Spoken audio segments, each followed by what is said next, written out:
আজকে আমাদের আলোচনার বিষয়বস্তু হচ্ছে এস ব্লক মৌলের রাসায়নিক ধর্মাবলী, chemical properties of S block element. এটা হচ্ছে এস ব্লক মৌলের দ্বিতীয় পর্ব। প্রথম পর্বে আমরা দেখছিলাম এস ব্লক মৌলের ইলেকট্রন বিন্যাস, এরপর বেসিক কিছু আলোচনা, তারপর এস ব্লক মৌলের ভৌত ধর্মাবলী এবং বৈশিষ্ট্য। এর মধ্যেই সার্টেন কিছু প্রশ্ন আছে যেগুলা এক্সামে সচরাচর এসে থাকে, সেগুলো আমরা দেখছিলাম। তো আজকে আমরা দেখব রাসায়নিক ধর্মাবলী। রাসায়নিক ধর্মাবলী মানে কি, অর্থাৎ এস ব্লক মৌল কার কার সাথে বিক্রিয়া করে এবং কি কি তৈরি করে ওই বিষয়ে খুঁটিনাটি আলোচনা, অর্থাৎ এখানে রিয়াকশন একটু আলোচনা হবে, রিয়াকশন বিক্রিয়া। তারপর শুরু করা যাক। তো সর্বপ্রথমে যেটা দেখবো সেটা হচ্ছে এস ব্লক মৌল পানির সাথে বিক্রিয়া করে, সেটা দেখব। অর্থাৎ পানির সাথে কিভাবে বিক্রিয়া করে, H2O, এই পাশে গ্রুপ 1, ওই পাশে আমরা গ্রুপ 2 দেখবো। তো গ্রুপ 1 এর মৌল পানির সাথে কিভাবে বিক্রিয়া করে, বিক্রিয়া করে হচ্ছে ভিগারাসলি। ভিগারাসলি মানে কি, ভিগারাসলি মানে হচ্ছে তীব্র সহকারে।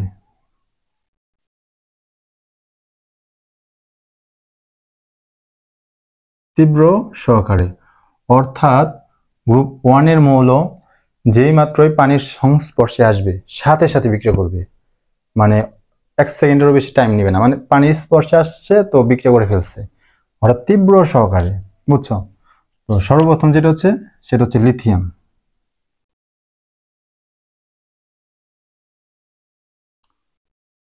লিথিয়াম পানির সাথে বিক্রিয়া করে কি তৈরি করবে, লিথিয়াম হাইড্রোক্সাইড। লিথিয়াম হাইড্রোক্সাইড, শুধু লিথিয়ামই না, সবগুলোই মৌল হাইড্রোক্সাইড তৈরি করবে, সাথে হাইড্রোজেন গ্যাস। এরপর সোডিয়াম পানির সাথে বিক্রিয়া করে কি তৈরি করবে,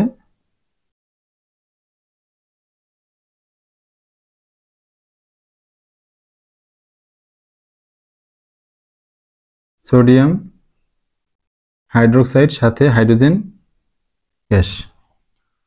পটাশিয়াম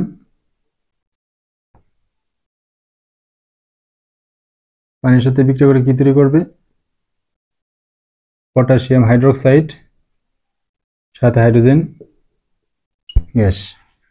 এরপর রুবিডিয়াম পানির সাথে বিক্রিয়া করে কি তৈরি করবে, রুবিডিয়াম হাইড্রোক্সাইড হাইড্রোজেন গ্যাস। এরপর হচ্ছে সিজিয়াম পানির সাথে বিক্রিয়া করে তৈরি করবে সিজিয়াম হাইড্রোক্সাইড। এখন একটু খেয়াল করো, লিথিয়াম হাইড্রোক্সাইড থেকে শুরু করে বলো সিজিয়াম হাইড্রোক্সাইড, এসবগুলো কি ক্ষার, মেটাল হাইড্রোক্সাইড, এগুলো কি ক্ষার, মেটাল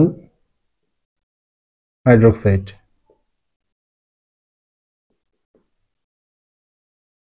এসবগুলো কি, সবগুলো হচ্ছে ক্ষার।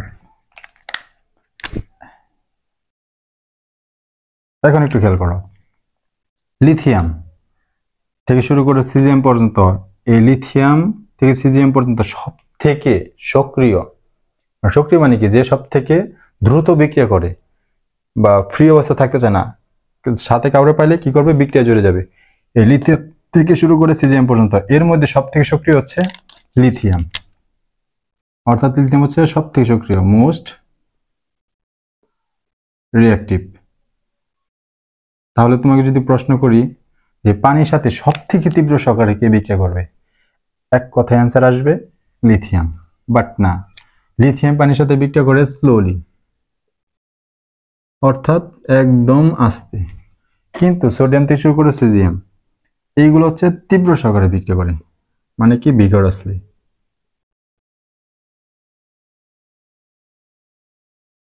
অর্থাৎ সবগুলো ভিগারাসলি, কিন্তু সব থেকে তীব্র সহকারে কে বিক্রিয়া করে, সিজিয়াম। আর যত তুমি উপর থেকে নিচের দিকে যাবা, বিক্রিয়া পানির সাথে বিক্রিয়া করার প্রবণতা বেশি বেড়ে যাবে। এখন প্রশ্ন হলো যে লিথিয়াম হচ্ছে সব থেকে সক্রিয়, বাট লিথিয়ামই সব থেকে স্লোলি বিক্রিয়া করতেছে। কারণ কি, কারণ শুধু হালকা করে একটু জেনে নাও, সেটা হচ্ছে লিথিয়ামের আকার। লিথিয়ামের আকারটা হচ্ছে সব থেকে ছোট, লিথিয়ামের আকার সব থেকে ছোট, কারণ গ্রুপের উপরে যে থাকে তার আকার কি সব থেকে ছোট না? আকার যদি ছোট হয় মনে রাখবা তাহলে এর হাইড্রেশন এনার্জি এইচ, হাইড্রেশন ই এনার্জি লিখে নাও, হাইড্রেশন এনার্জি সব থেকে বেশি। এই হাইড্রেশন এনার্জি সব থেকে বেশি হওয়ার কারণে লিথিয়াম কি করে? স্লোলি বিক্রিয়া করে। এখন হাইড্রেশন এনার্জি কি আমরা পরে বিস্তারিত আলোচনা করব, এই পর্বে এই প্লেলিস্টেই আছে, তো পরে আমরা দেখবো। এতটুকু মনে রাখো, আকার ছোট দেখে লিথিয়ামের হাইড্রেশন এনার্জি সেটার মান বেশি, তাই পানির সাথে কি করে না? তীব্র সহকারে বিক্রিয়া করে না। এখন একটু খেয়াল করো, এগুলো সবগুলো কি ক্ষার এবং তীব্র ক্ষার without lithium hydroxide. Lithium hydroxide হচ্ছে দুর্বল ক্ষার।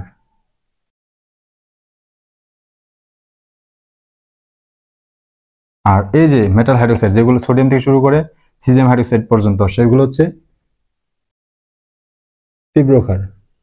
সব থেকে তীব্র সিজিয়াম হাইড্রোক্সাইড। তাহলে এখান থেকে একটা ধারণা পাইলা, কি ধারণা? যে গ্রুপের উপর থেকে নিচে দিয়ে গেলে ক্ষার এর শক্তিশালীতা কি হয়? বৃদ্ধি পায়। অর্থাৎ লিথিয়াম হাইড্রোক্সাইড সব থেকে দুর্বল, সিজিয়াম হাইড্রোক্সাইড সব থেকে তীব্র। এখন একটা বিষয়, যে গ্রুপ 1 এর মৌল পানির সাথে বিক্রিয়া করে কি তৈরি করে? তীব্র ক্ষার। এবং বিক্রিয়াটা কিভাবে হয়? তীব্র সহকারে। এই জন্য গ্রুপ 1 এর মৌলকে কি বলা হয়? গ্রুপ 1 এর মৌলকে বলা হয় ক্ষার ধাতু। অর্থাৎ গ্রুপ 1 এর মৌল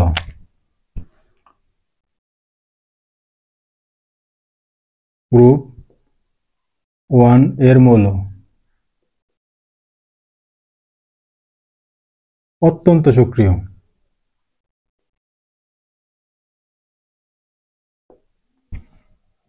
তাই কি করে? পানির সাথে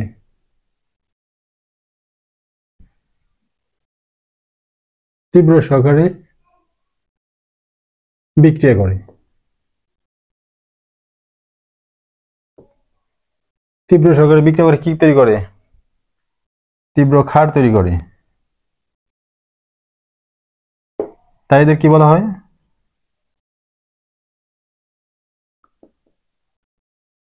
ক্ষার ধাতু বলা হয়। আশা করি বুঝছো।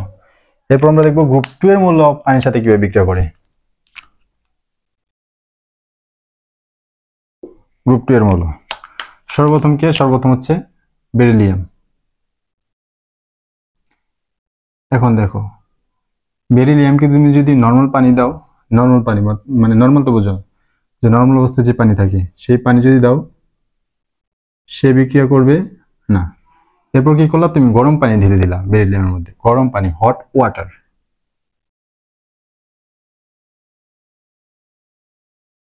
গরম পানি বা হট ওয়াটার, বা তুমি কি দিতে পারো? স্টিম, বাষ্প। তখনও কি করে না? বেরিলিয়াম বিক্রিয়া করে না। এখন প্রশ্ন হলো কেন? সেম ব্যাখ্যা। ওই যে লিথিয়ামের আকার ছোট হওয়ার কারণে হাইড্রেশন এনার্জি বেশি হয়, তাই স্লোলি কি করে? বিক্রিয়া করে। কিন্তু এই ক্ষেত্রে এর আকার ছোট হওয়ার কারণে এবং পানির সাথে কি করে না? টোটালি বিক্রিয়া করে না, বিক্রিয়া করেই না। এখানে তো বিক্রিয়া করে স্লোলি, কিন্তু এখানে বিক্রিয়া করেই না। যদি করে, কিছু কিছু বই আছে করে। কার সাথে করে? স্টিমের সাথে, এই বাষ্পের সাথে। তখন বিক্রিয়া করে তৈরি করে বেরিলিয়াম অক্সাইড সাথে হাইড্রোজেন গ্যাস। অর্থাৎ বাষ্পের সাথে কি করে? বিক্রিয়া করে। কিছু কিছু বই লেখা, এটা লিখে রাখো, স্টিম। তারপর ম্যাগনেসিয়াম। ম্যাগনেসিয়াম কি করে? গরম পানির সাথে, মানে নরমাল পানি গরম পানি দুইটার সাথে কি করে? বিক্রিয়া করে। তো গরম পানির সাথে কিভাবে বিক্রিয়া করে? গরম পানির সাথে বিক্রিয়া করে তৈরি করে, এখানে বেরিলিয়াম অক্সাইড না, এখানে ম্যাগনেসিয়াম অক্সাইড সাথে কি তৈরি করবে? হাইড্রোজেন। এরপর ম্যাগনেসিয়াম আবার লিখি কেন, এখানে আমরা নর্মাল পানি দেব, H2O। নর্মাল পানির সাথে কিভাবে বিক্রিয়া করে? নর্মাল পানির সাথে বিক্রিয়া করে তৈরি করে magnesium hydroxide plus hydrogen gas. ওই জায়গায় দেখছিলাম না, এখানে metal hydroxide plus hydrogen gas. Same ভাবে ম্যাগনেসিয়াম পানির সাথে বিক্রিয়া করে magnesium hydroxide, hydrogen gas. Same ভাবে এর পরে যতগুলো ধাতু আছে সবগুলো পানির সাথে বিক্রিয়া করে কি তৈরি করবে? Metal hydroxide, hydrogen gas. তো সবগুলোকে আমি রিপ্রেজেন্ট করব এম দ্বারা। এম লিখলাম। এম মানে কি? এম মানে হচ্ছে ম্যাগনেসিয়াম, ক্যালসিয়াম, স্টোনসিয়াম, বেরিয়াম, রেডিয়াম সবগুলো, এগুলো পানির সাথে কি করে? বিক্রিয়া করে। বিক্রিয়া করে কি তৈরি করে? এখানে ম্যাগনেসিয়াম হাইড্রোক্সাইড। তো এখানে এম বুঝাইছি, তো আমি কি বোঝাবো? ধাতুকে এম দ্বারা রিপ্রেজেন্ট করছি, এম হাইড্রোক্সাইড, সাথে কি তৈরি হবে? হাইড্রোজেন। অর্থাৎ এটা কি? Magnesium hydroxide, calcium hydroxide, strontium hydroxide, barium hydroxide, সবগুলো হাইড্রোক্সাইড একসাথে রিপ্রেজেন্ট করছি। এখন তুমি বলো, এই গ্রুপ 2 এর মৌল পানির সাথে বিক্রিয়া করে কি তৈরি করতেছে? ক্ষার। বেরিলিয়াম যদি পানির সাথে বিক্রিয়া করে স্টিমের সাথে, কি তৈরি করতেছে? Beryllium oxide. এটা বাদে বাকি দেখো, ম্যাগনেসিয়াম থেকে শুরু করে বেরিয়াম, রেডিয়াম পর্যন্ত কি তৈরি করতেছে? ম্যাগনেসিয়াম গরম পানির সাথে ম্যাগনেসিয়াম অক্সাইড, সেটাও কি ক্ষার। আবার ম্যাগনেসিয়াম হাইড্রোক্সাইড, বাকি মেটাল হাইড্রোক্সাইড, সবগুলোই কি? ক্ষার। অর্থাৎ মেটাল হাইড্রোক্সাইড এটা কি? এটা হচ্ছে ক্ষার। অর্থাৎ পানির সাথে বিক্রিয়া করে কি তৈরি করে? ক্ষার তৈরি করে। আবার এই গ্রুপ 2 এর মৌলসমূহকে তুমি মাটিতে পাবা যৌগ হিসেবে, অর্থাৎ এরা মাটিতে যৌগ হিসেবে থাকে। এই জন্য এদের কি বলা হয়? মৃৎক্ষার ধাতু। একে ক্ষার তৈরি করে এবং মাটিতে যৌগ হিসেবে পাওয়া যায়, এই জন্য এদের মৃৎক্ষার ধাতু বলা হয়।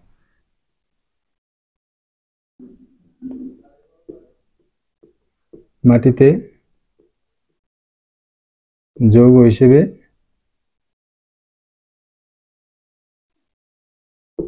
পাওয়া যায়, এই জন্য এদের কি বলা হয়?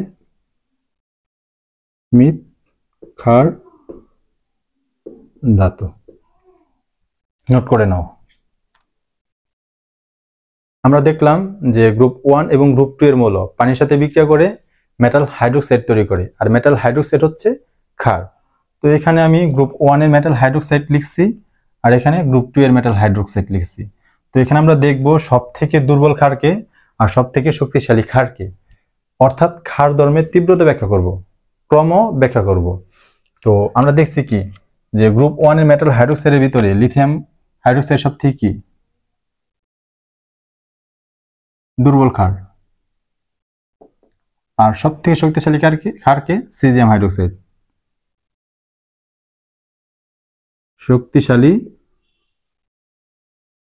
ক্ষার। অর্থাৎ তুমি বুঝতেই পারতেছ যে গ্রুপের উপর থেকে নিচের দিকে গেলে ক্ষার ধর্মে যে তীব্রতা আছে সেটা কি হয়? বৃদ্ধি পায়।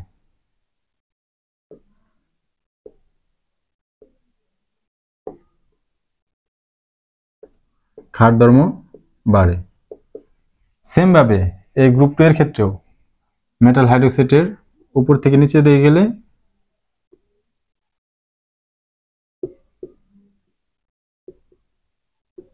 ক্ষারধর্মী বাড়ে।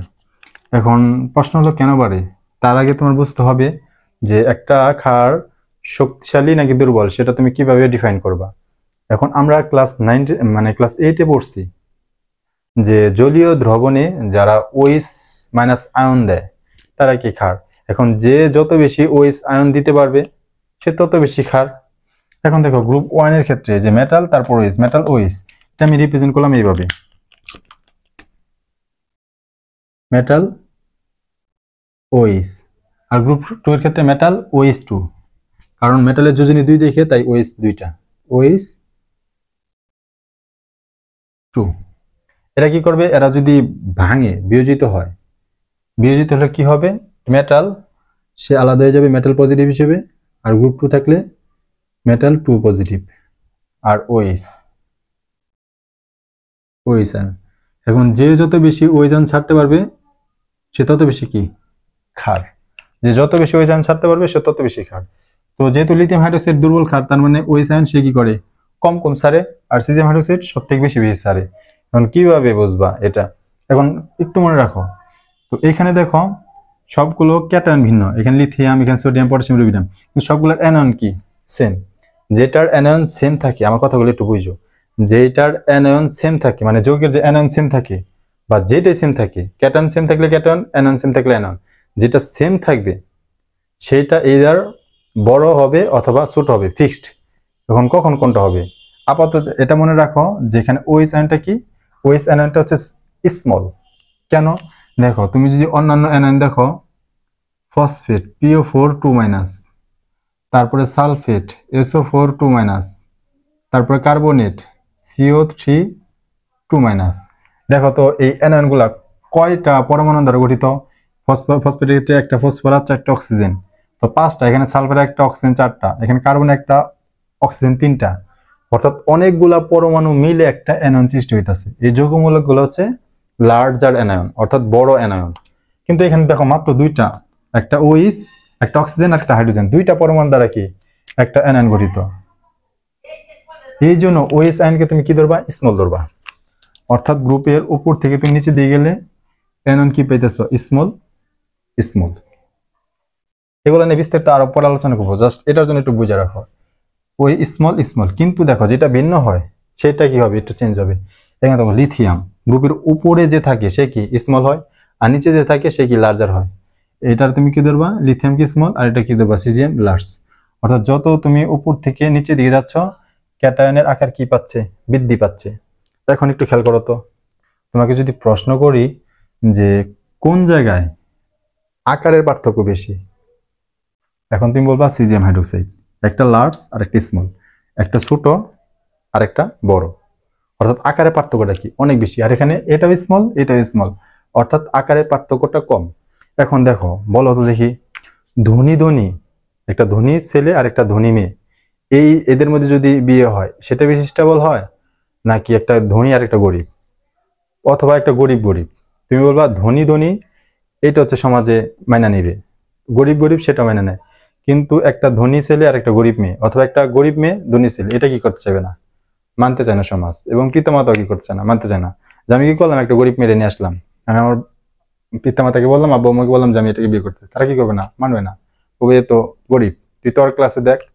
সেম ক্ষেত্রে মেয়ের ক্ষেত্রে, মেয়ে যদি ধনী থাকে আর সে যদি তার পিতামাতার বলে যে আমি এই ছেলেটাকে পছন্দ করি, যে ছেলেটা কি একদম বেকার, মানবে? মানবে না। কিন্তু একটা কোটিপতি ছেলে আর একটা কোটিপতি মেয়েকে যদি পছন্দ করে, নো প্রবলেম, কোনো সমস্যা নেই।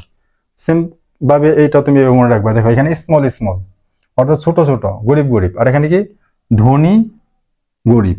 তাহলে এইটা কি কম স্টেবল আর এটা বেশি স্টেবল। আর যে কম স্টেবল সে ইজিলি কি হয়ে যাবে? ভেঙে যাবে। অর্থাৎ তুমি গ্রুপের উপর থেকে নিচে দিকে গেলে আকারের পার্থক্যটা কি হয়? বাড়ে। আকারের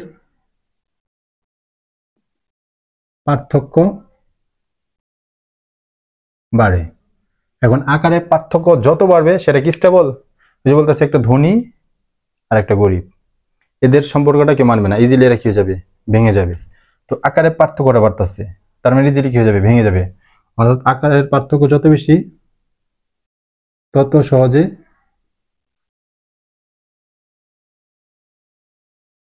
ভেঙে যাবে। আর যত তাড়াতাড়ি ভাঙবে তত তাড়াতাড়ি কি দিবে? ওই সাইন দিবে, অর্থাৎ ইজিলি ওই সাইন দিয়ে দিবে। আর ওই সাউন্ড যে যত বেশি দিবে তত বেশি কি ক্ষার। এর জন্য সিজিএম হাইড্রোক্সাইড সব থেকে কি স্ট্রং বেস। ঠিক আছে, এটা হচ্ছে ব্যাখ্যা। তবে মেন যে ব্যাখ্যা সেটা হচ্ছে এটা, অর্থাৎ বন্ধন দৈর্ঘ্যের সাথে বন্ধন বিয়োজন শক্তির কি সম্পর্ক? হচ্ছে ব্যস্তানুপাতিক।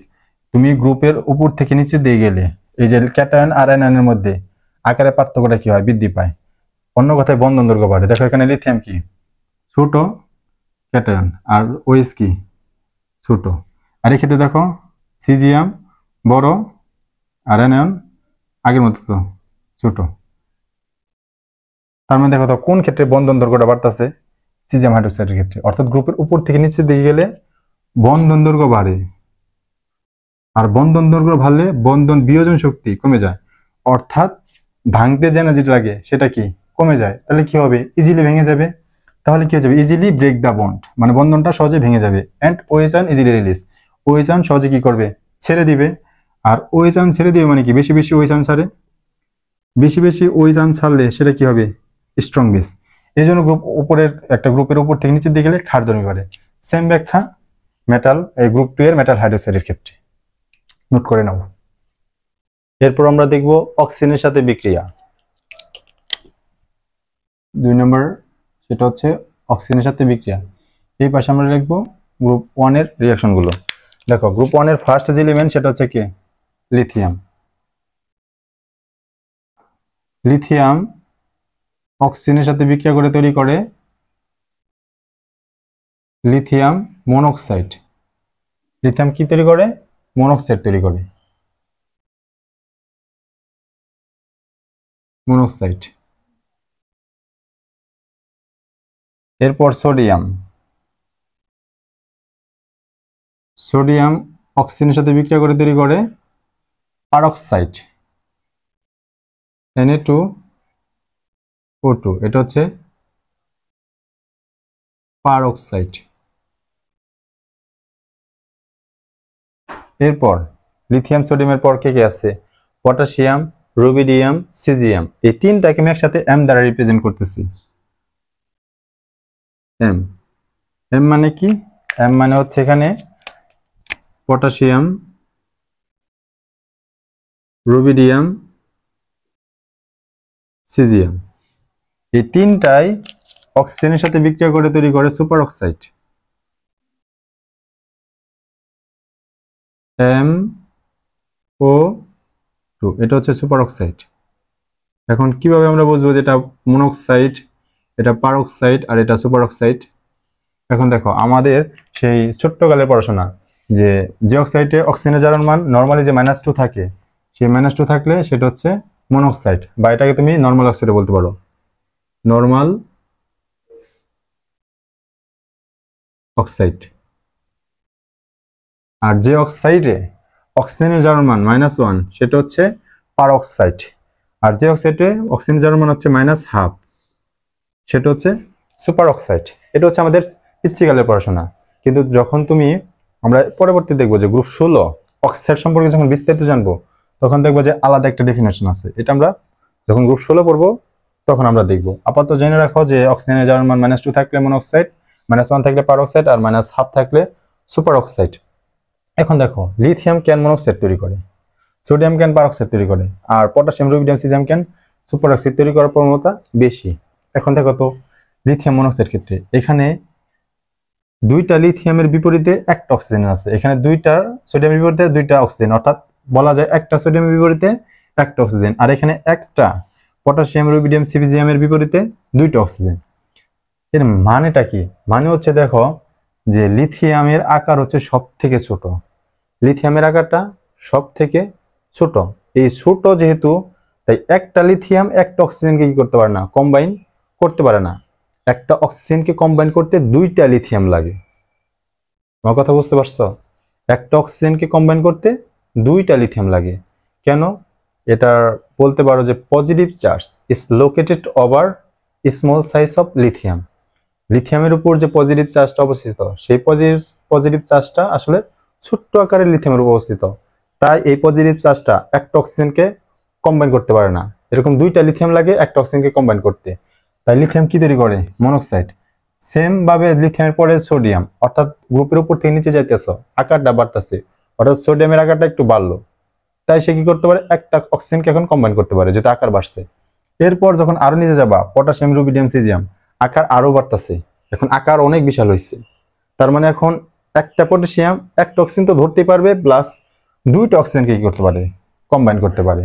তাই তুমি যখন গ্রুপের উপর থেকে নিচের দিকে যাবা,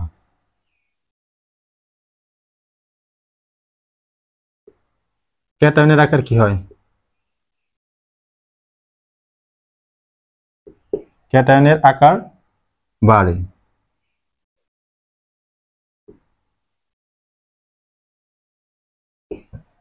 ক্যাটায়নের আকার বাড়লে কি করতে পারে?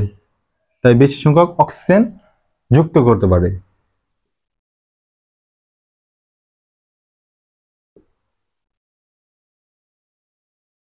অক্সিজেন পরমাণু যুক্ত করতে পারে, ফলে গ্রুপের উপর থেকে নিচে তুমি যদি যাও, সুপার অক্সাইড তৈরি করার প্রবণতা বেড়ে যায়। এখন লিথিয়াম শুধুমাত্র কি তৈরি করতে পারে? শুধুমাত্র হচ্ছে মনোক্সাইড তৈরি করতে পারে, বলতে পারো নর্মাল অক্সাইড, নর্মাল অক্সাইড শুধুমাত্র। আর সোডিয়াম সে পারক্সাইড তৈরি করতে পারতেছে, মানে একটা সোডিয়াম একটা অক্সিজেনকে কি করতে পারে, কম্বাইন করতে পারে। তার মানে কি দুইটা সোডিয়াম একটা অক্সিজেনকে কম্বাইন করতে পারবে না? হ্যাঁ পারবে। দুইটা সোডিয়াম একটা অক্সিজেন কম্বাইন করলে সেটা কি হয়ে যাবে, মনোক্সাইড। তার মানে সোডিয়াম মনোক্সাইডও তৈরি করতে পারে, পারক্সাইডও তৈরি করতে পারে। সেম ভাবে পটাশিয়াম, রুবিডিয়াম, সিজিয়াম এই তিনটা সুপার অক্সাইড তৈরি করতে পারতেছে, মানে একটা পটাশিয়াম দুইটা অক্সিজেন কম্বাইন করতে পারে। তার মানে একটা সোডিয়াম একটা পটাশিয়াম একটা অক্সিজেন কম্বাইন করতে পারবে না? হ্যাঁ পারবে। দুইটা পটাশিয়াম কি একটা অক্সিজেন কম্বাইন করতে পারবে না? পারবে। তার মানে সে সুপার অক্সাইডও পারে, পারক্সাইডও পারে, মনোক্সাইডও পারে। মোনো আর সুপার সব অক্সাইড কি করতে পারে, তৈরি করতে পারে। এই হচ্ছে গ্রুপ 1 এর অক্সিজেনের সাথে বিক্রিয়া। এরপর এক্সট্রা কিছু জানবো আমরা, জাস্ট হালকা জেনে রাখি, সেটা হচ্ছে স্টেবিলিটি।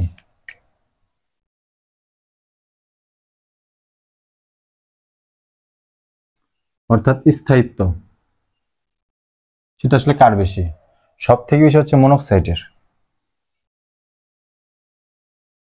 মনোক্সাইড হচ্ছে সব থেকে বেশি। তারপর কার? তারপর হচ্ছে পারক্সাইড। তারপর কার? তারপর হচ্ছে সুপার। অর্থাৎ সুপার অক্সাইডের স্টেবিলিটি সব থেকে কম, এটা জাস্ট জেনে রাখো। এরপর যেটা দেখবো যে জারক ধর্ম কার বেশি, এটাও জেনে রাখো।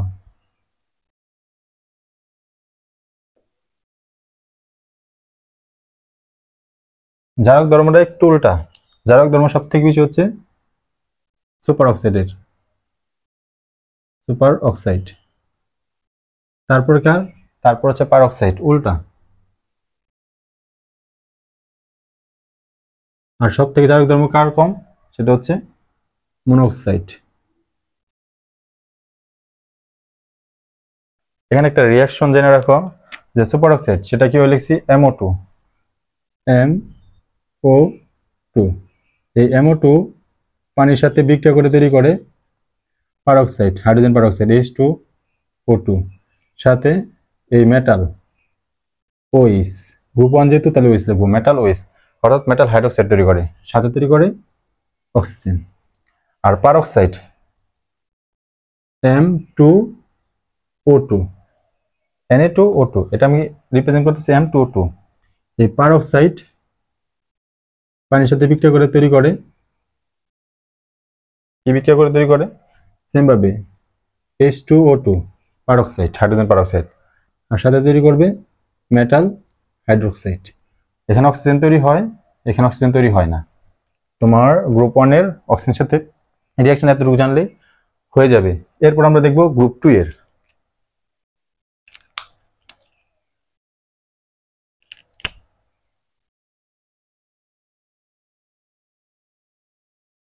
গ্রুপ 2 এর ফার্স্ট কি এলিমেন্ট, সেটা হচ্ছে বেরিলিয়াম।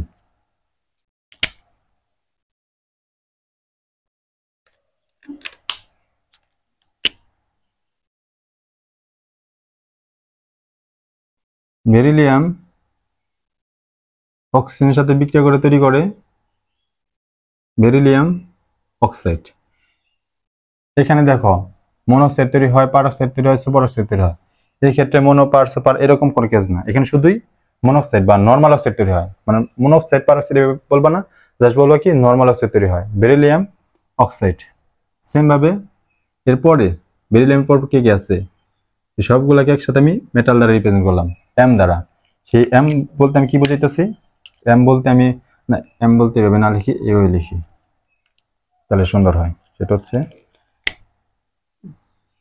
ম্যাগনেসিয়াম, ক্যালসিয়াম,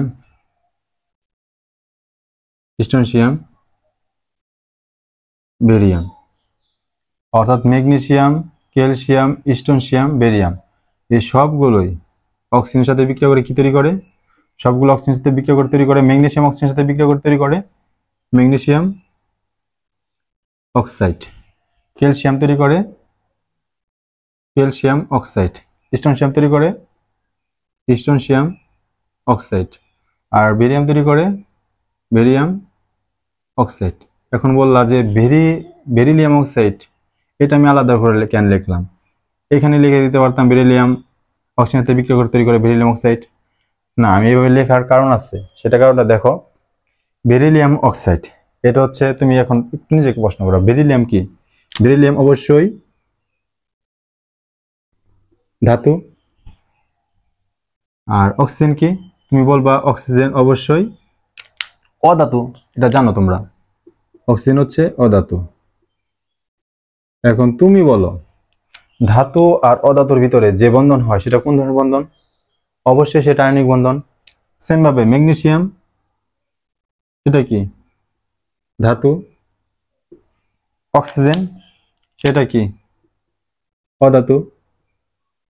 তার মানে ম্যাগনেসিয়াম আর অক্সিজেনের ভিতরে যে বন্ধন সেটা কি বন্ধন? অবশ্যই আয়নিক বন্ধন। তার মানে বেরিলিয়াম অক্সাইডও আয়নিক যৌগ। Magnesium, calcium, strontium, barium oxide সবগুলো কি আয়নিক যৌগ? না, বেরিলিয়াম অক্সাইড সেটা হচ্ছে সমযোজী যৌগ।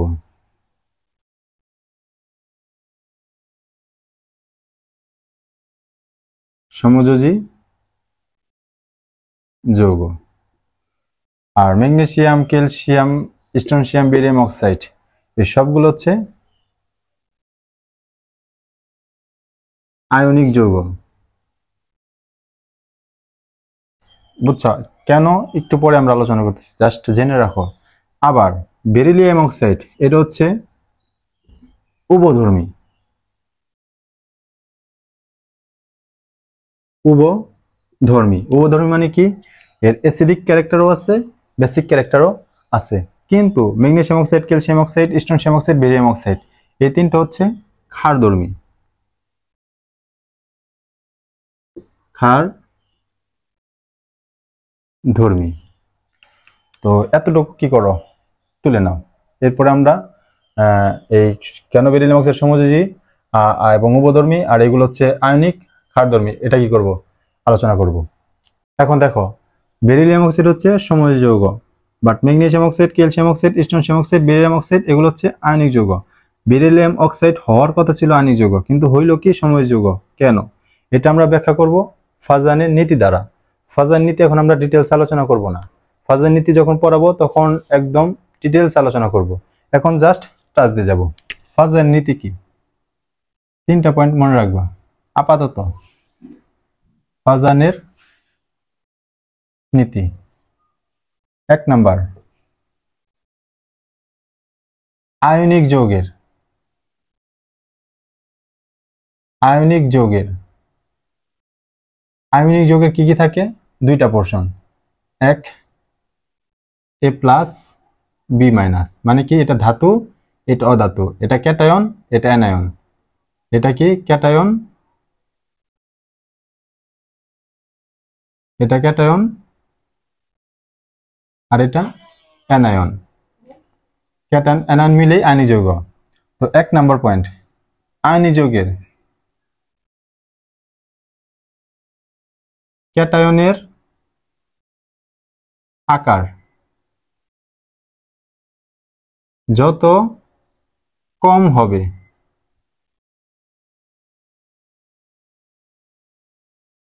অ্যানায়নের আকার, আকার কিন্তু ব্যাখ্যা করতেছি, ক্যাটায়নের আকার, অ্যানায়নের আকার, অ্যানায়নের আকার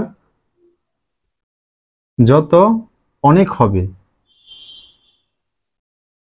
3 নাম্বার পয়েন্ট, ক্যাটায়ন বা অ্যানায়ন এর চার্জ যত বেশি হবে। এই 3টা পয়েন্ট। 4 নাম্বার পয়েন্ট আছে ডি অরবিটাল ইলেকট্রন প্রবেশ, সেটা আমরা পরে এখন আবার তো মাথায় মনে রাখার দরকার নেই। দেখো ক্যাটায়নের আকার মানে প্রথম যেটা ধাতু বা ক্যাটায়ন এর আকার যত কম হবে, এই যে এবার মনে রাখবা ক্যাটায়ন ক দিয়ে শুরু কম, ক্যাটায়নের আকার যত কম হবে, অ্যানায়ন সরাইয়া দিয়ে শুরু বা অনেক। আমি মনে রাখতাম সরাইয়া আকাশ, আকাশ অনেক বিশাল না, তাই অ্যানায়নের আকার যত বিশাল হবে যত বেশি হবে, অ্যানায়নের আকার যত বেশি হবে। আর ক্যাটায়ন আর অ্যানায়নের চার্জ যত বেশি হবে, যে ক্যাটায়নের উপর পজিটিভ চার্জ থাকে না, এটা 2 হতে পারে, 3 হতে পারে, 4 হতে পারে, এই মাইনাস থাকতে পারে, এটা -1 থাকতে পারে, -2 থাকতে পারে, -3 থাকতে পারে। এই চার্জ যত বেশি হবে পোলার আয়ন তত বেশি, পোলার আয়ন তত বেশি। পোলার আয়ন মানে কি? আয়নিক যৌগে তোমরা কি জানো যে ধাতু ইলেকট্রন দিয়ে দেয় আর অধাতু ইলেকট্রন নিয়ে নেয়, কিন্তু ধাতু যখন ইলেকট্রন দিয়ে দেয়, দেখো ধাতু যদি ইলেকট্রন দিয়ে দেয় সে কি হয়ে যায়? পজিটিভ না? আর অধাতু নিয়ে সে নেগেটিভ হয়ে যায়। যখন পজিটিভ হয়ে যায়, আর পজিটিভ কাকে আকর্ষণ করে? অবশ্যই নেগেটিভ কাউকে। এইখানে দেখো ইলেকট্রন নিয়ে কি হয়ে গেছে? নেগেটিভ। অর্থাৎ অধাতুর ভিতরে যে ইলেকট্রন আছে সেই ইলেকট্রন কেমন কি করবে? এই ধাতু পজিটিভ আকর্ষণ করবে। এই আকর্ষণের ফলে অধাতুর ইলেকট্রন গুলা এই ধাতুর দিকে কি করবে? কিছুটা সরে যাবে। সেটা কি বলে? পোলার আয়ন। তো আলটিমেটলি পোলার আয়ন মানে মনে রাখবে ইলেকট্রন শেয়ার, কারণ ইলেকট্রন শেয়ারে ঘটে যেতেছে। ইলেকট্রন সাইরা দিছে, সাইরা দেওয়ার পর সে পজিটিভ হয়ে গেছে। পজিটিভ হইলে সে কাকে আকর্ষণ করবে? অবশ্যই নেগেটিভ। আর নেগেটিভ কি? ইলেকট্রন। তাই অধাতুর যে ইলেকট্রন থাকে বহিস্থ শক্তি স্তরে, সেই ইলেকট্রনগুলো কি করে? সে আকর্ষণ করা শুরু করে। আলটিমেটলি এই ইলেকট্রন ধাতুর দিকে আসা শুরু করে, কিন্তু অধাতু কি করে না? ইলেকট্রন ছেড়ে দেয় না। তাই ইলেকট্রনটা মাঝামাঝি অবস্থায় পড়ে যায়, যেটার কি বলে? পোলার আয়ন, অর্থাৎ ইলেকট্রন শেয়ারের মধ্যে পড়ে যায়। আর ইলেকট্রন শেয়ার সেটা কি? কার ক্যারেক্টার? সমযোজী ক্যারেক্টার, সমযোজী বৈশিষ্ট্য। তাহলে মনে রাখতে পারো ক্যাটায়নের আকার যত কম, অ্যানায়নের আকার যত বেশি। ক্যাটায়ন অ্যানায়নের চার্জ যত বেশি, সমযোজী বৈশিষ্ট্য তত বেশি। ছোট্ট একটা আলোচনার জন্য এটা আমি আনলাম। কি আনলাম?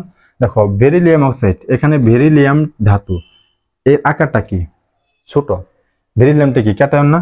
তাই ক্যাটায়নের আকার যত কম হবে, ক্যাটায়নের আকার যত কম হবে, কোন বৈশিষ্ট্য বেশি হবে? সমযোজী বৈশিষ্ট্য।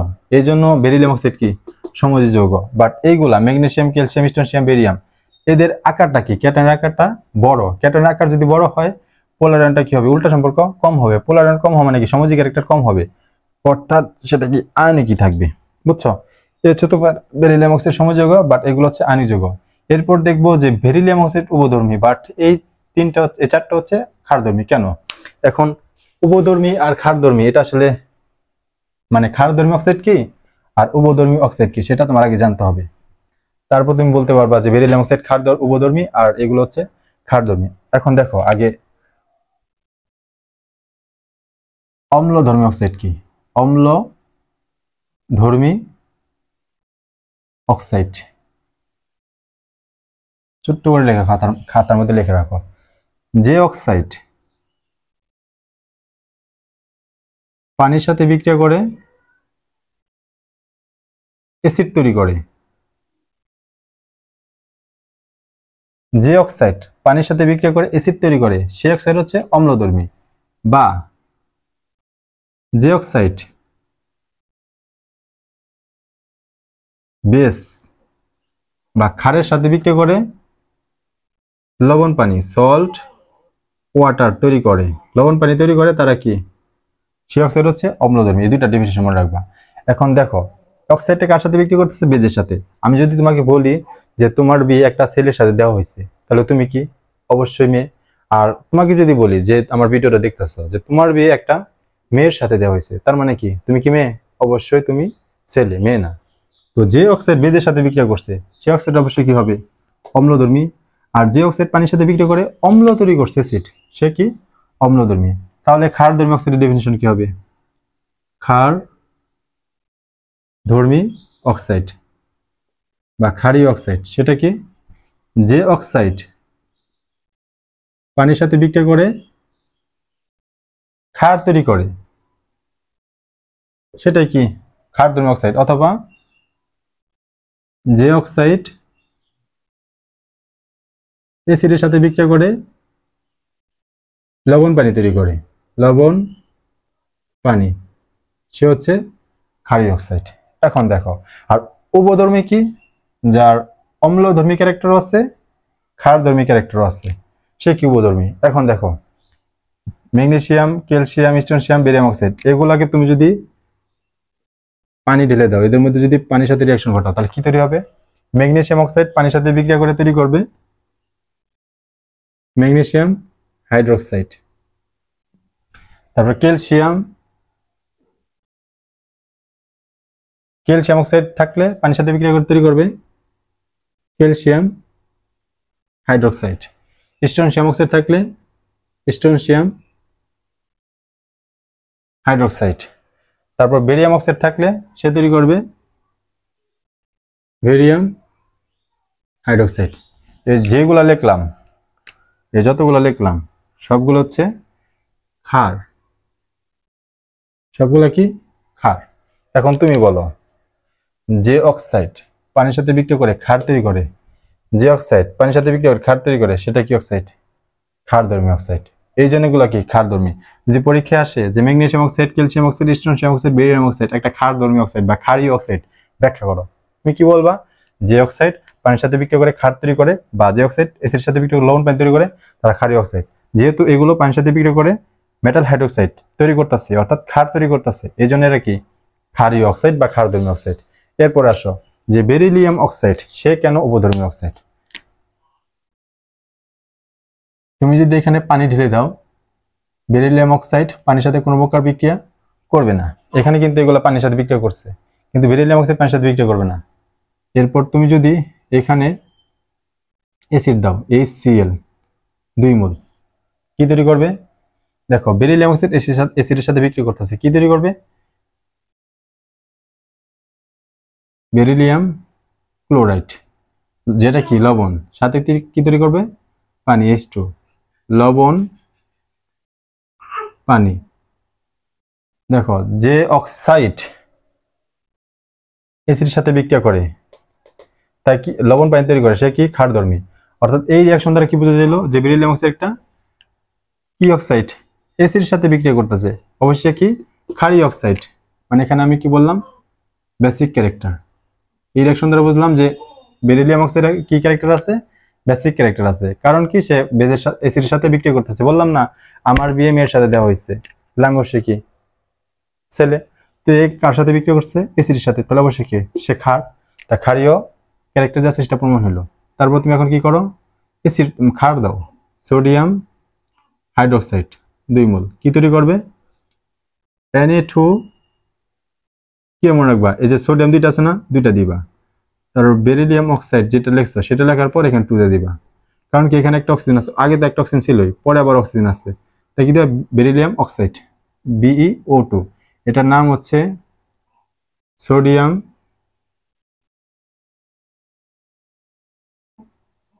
বেরিলেট। এখন দেখো এটা হচ্ছে লবণ, আর সাথে কি তৈরি হবে? পানি।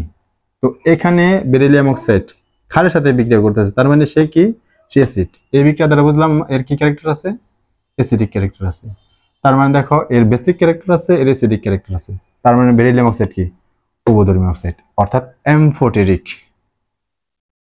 এমফোটেরিক মানে হচ্ছে উভধর্মী। নোট করে নাও। একটা ফেমাস কোশ্চেন, সেটা হচ্ছে সোডিয়ামকে কেন কেরোসিনের নিচে সংরক্ষণ করা হয়? সোডিয়াম আমরা জানি সোডিয়াম গ্রুপ 1 এর মৌল, আর গ্রুপ 1 এর মৌল পানির সাথে কি করে? বিক্রিয়া করে, এবং বিক্রিয়াটা হয় ভিগরাসলি, তীব্র সহকারে। এরপর আমরা দেখছি গ্রুপ 1 এর মৌল অক্সিজেনের সাথে কি করে? বিক্রিয়া করে। এরপর আমরা দেখব যে সোডিয়ামকে কেন কেরোসিনের নিচে সংরক্ষণ করা হয়। একটা ফেমাস প্রশ্ন। তো এখন সোডিয়ামকে তুমি যদি খোলা অবস্থায় রাখো, মানে সোডিয়ামকে কি রাখলা?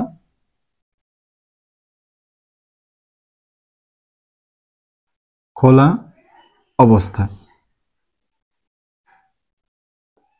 খোলা অবস্থায় রাখা মানে কি? তুমি বায়ুতে রাখছো না, বায়ুর সংস্পর্শে, তো তুমি বলতে পারো বায়ুতে রাখছো, বায়ুতে। এখন তুমি বলো বায়ুতে কি আছে? অক্সিজেন আছে, আর গ্রুপ 1 এর মৌল অক্সিজেনের সাথে কি করে? বিক্রিয়া করে। তাহলে সোডিয়াম কি করবে?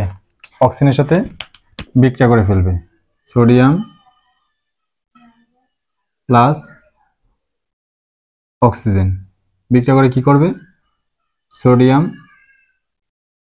অক্সাইড তৈরি করবে। এখন দেখো বায়ুতে কি কার্বন ডাইঅক্সাইড আছে না, সেই কার্বন ডাইঅক্সাইড আছে, সেই কার্বন ডাইঅক্সাইডের সাথে আবার সোডিয়াম অক্সাইড কি করে? বিক্রিয়া করে।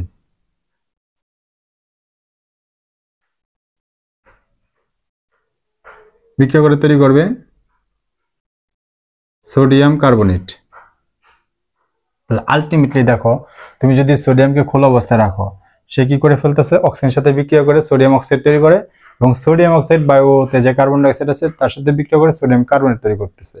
তো তুমি কি আলটিমেটলি সোডিয়াম পাইতেছো ফ্রি অবস্থায়? সোডিয়ামকে তো ফ্রি অবস্থায় পাইতেছো না, সোডিয়াম আর সোডিয়াম থাকে না, সোডিয়াম কার্বনেটে পরিণত হয়ে যায়। সোডিয়াম আর থাকে না। যেহেতু সোডিয়াম থাকে না, তার মানে কি সোডিয়ামকে কি তুমি বায়ুতে রাখতে, মানে খোলা অবস্থায় রাখতে পারবা? পারবা না। এরপর ধরো আমরা পানিতে রাখবো, দেখি পানিতে রাখলে কি হয়।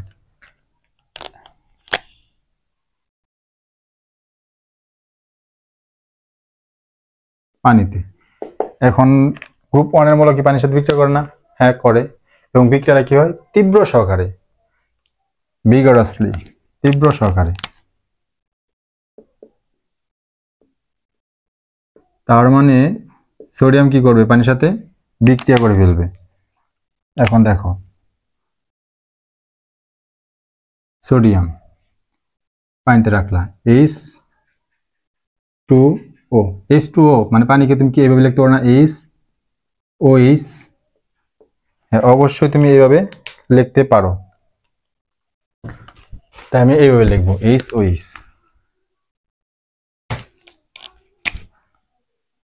HOH, আর এখানে 2 মোল পানি।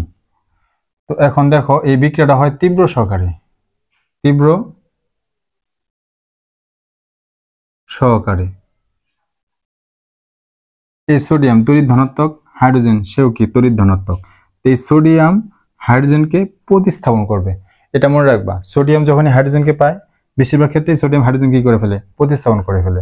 তো সোডিয়াম এই হাইড্রোজেনকে প্রতিস্থাপন করবে, হাইড্রোজেন থেকে কি আসবে? সোডিয়াম আসবে। সোডিয়াম তারপর কি OH, OH। এরপরে যে হাইড্রোজেন সে প্রতিস্থাপনে কি হয়ে যাবে? বের হয়ে যাবে না? সে বের হবে কিভাবে? সে বের হবে হচ্ছে হাইড্রোজেন গ্যাস হিসেবে, হাইড্রোজেন গ্যাস। এরপর দেখো এই বিক্রিয়ার হচ্ছে তাপ উৎপাদী। এই বিক্রিয়াটা কি? তাপ উৎপাদী। অর্থাৎ এই বিক্রিয়া যখন ঘটবে তখন কি তৈরি হবে? তাপ তৈরি হবে। অর্থাৎ আমি লিখে রাখি এই বিক্রিয়া হচ্ছে তাপ উৎপাদী। অর্থাৎ কি তৈরি হয়? তাপ তৈরি হয়। এখন একটু দেখো তো এই হাইড্রোজেন যে গ্যাস তৈরি হয়েছে, এই হাইড্রোজেন গ্যাস কি যখন গ্যাস তৈরি হয়েছে, তার মানে এই বিক্রিয়ার মানে স্থান থেকে কোথায় এসে পড়বে? পরিবেশে এসে পড়বে। আর পরিবেশে যখনই আসবে তখন হাইড্রোজেন কার দেখা পাবে? অক্সিজেনের দেখা। কারণ বায়ুতে কি আছে? অক্সিজেন আছে। সেই অক্সিজেনের সাথে হাইড্রোজেন কি করবে? বিক্রিয়া করবে। আর এই যে তাপ তৈরি হয়, সেই তাপ এই হাইড্রোজেনকে মানে পোড়াতে সাহায্য করবে। এই তাপ আছে, সে তাপকে হাইড্রোজেনকে সাহায্য করবে। সাথে আছে কি? আমাদের অক্সিজেন। এই অক্সিজেন কোথায় পাবা? বাতাস। কলমের কালির অবস্থা। অর্থাৎ বাতাসের সাহায্যে, বাতাসের সাহায্যে, বাতাসের সাহায্যে বলা যে কথা, অক্সিজেনের সাহায্যে বলা একই কথা। বাতাসই মানে কি? অক্সিজেন। এখন দেখো এই অক্সিজেন, হাইড্রোজেন আর তাপ মিলে কি হয়ে যায়? আগুন ধরে যায়। আগুন ধরে যায়। কারণ হাইড্রোজেন একটা গ্যাস, সাথে আছে তাপ, আর বাতাসে যে অক্সিজেন মিলে কি করে যাবে? আগুন ধরে যাবে। আর হাইড্রোজেন আর অক্সিজেন মিলে পানি তৈরি হবে। তার মানে তুমি আলটিমেটলি কি এই সোডিয়ামকে পানিতে রাখতে পারতেছো? রাখতে পারতেছো না। অর্থাৎ যেই মাত্র এর পানির সংস্পর্শে পাবে সোডিয়াম, সাথে সাথে আগুন ধরে যাবে। ঠিক আছে? তাই সোডিয়ামকে কোথায় রাখা হয়? কেরোসিনের নিচে। আমরা খোলা অবস্থায় রাখতে পারবো না, পানিতে রাখতে পারবো না। আমরা রাখতে পারবো কোথায়? কেরোসিনের নিচে। এবং কেরোসিনের মধ্যে কেন রাখতে পারবো? কারণ সোডিয়াম কেরোসিনের সাথে কি করে না? বিক্রিয়া করে না। বিক্রিয়া করে না। মধ্য কথা হলো কেরোসিন সোডিয়ামের সাথে কি করে না? বিক্রিয়া করে না। এখন প্রশ্ন হলো কেন কেরোসিন সোডিয়ামের সাথে বিক্রিয়া করবে না? কারণ কেরোসিন হচ্ছে অ্যালকিন। কেরোসিনটা কি? কেরোসিন হচ্ছে অ্যালকিন। এখন দেখো তোমরা যদি কম বেশি একটু জেনে থাকো, 19 জৈব যৌগ পড়ে থাকো, তাহলে এটা তোমার ধারণা থাকা উচিত। কেরোসিন হচ্ছে অ্যালকিন। জানা উচিত যে অ্যালকিনটা কি দ্বারা গঠিত। অ্যালকিন গঠিত হচ্ছে কার্বন কার্বন একক বন্ধন দ্বারা। আর অ্যালকিনকে কি বলা হয়? প্যারাফিন বলা হয়।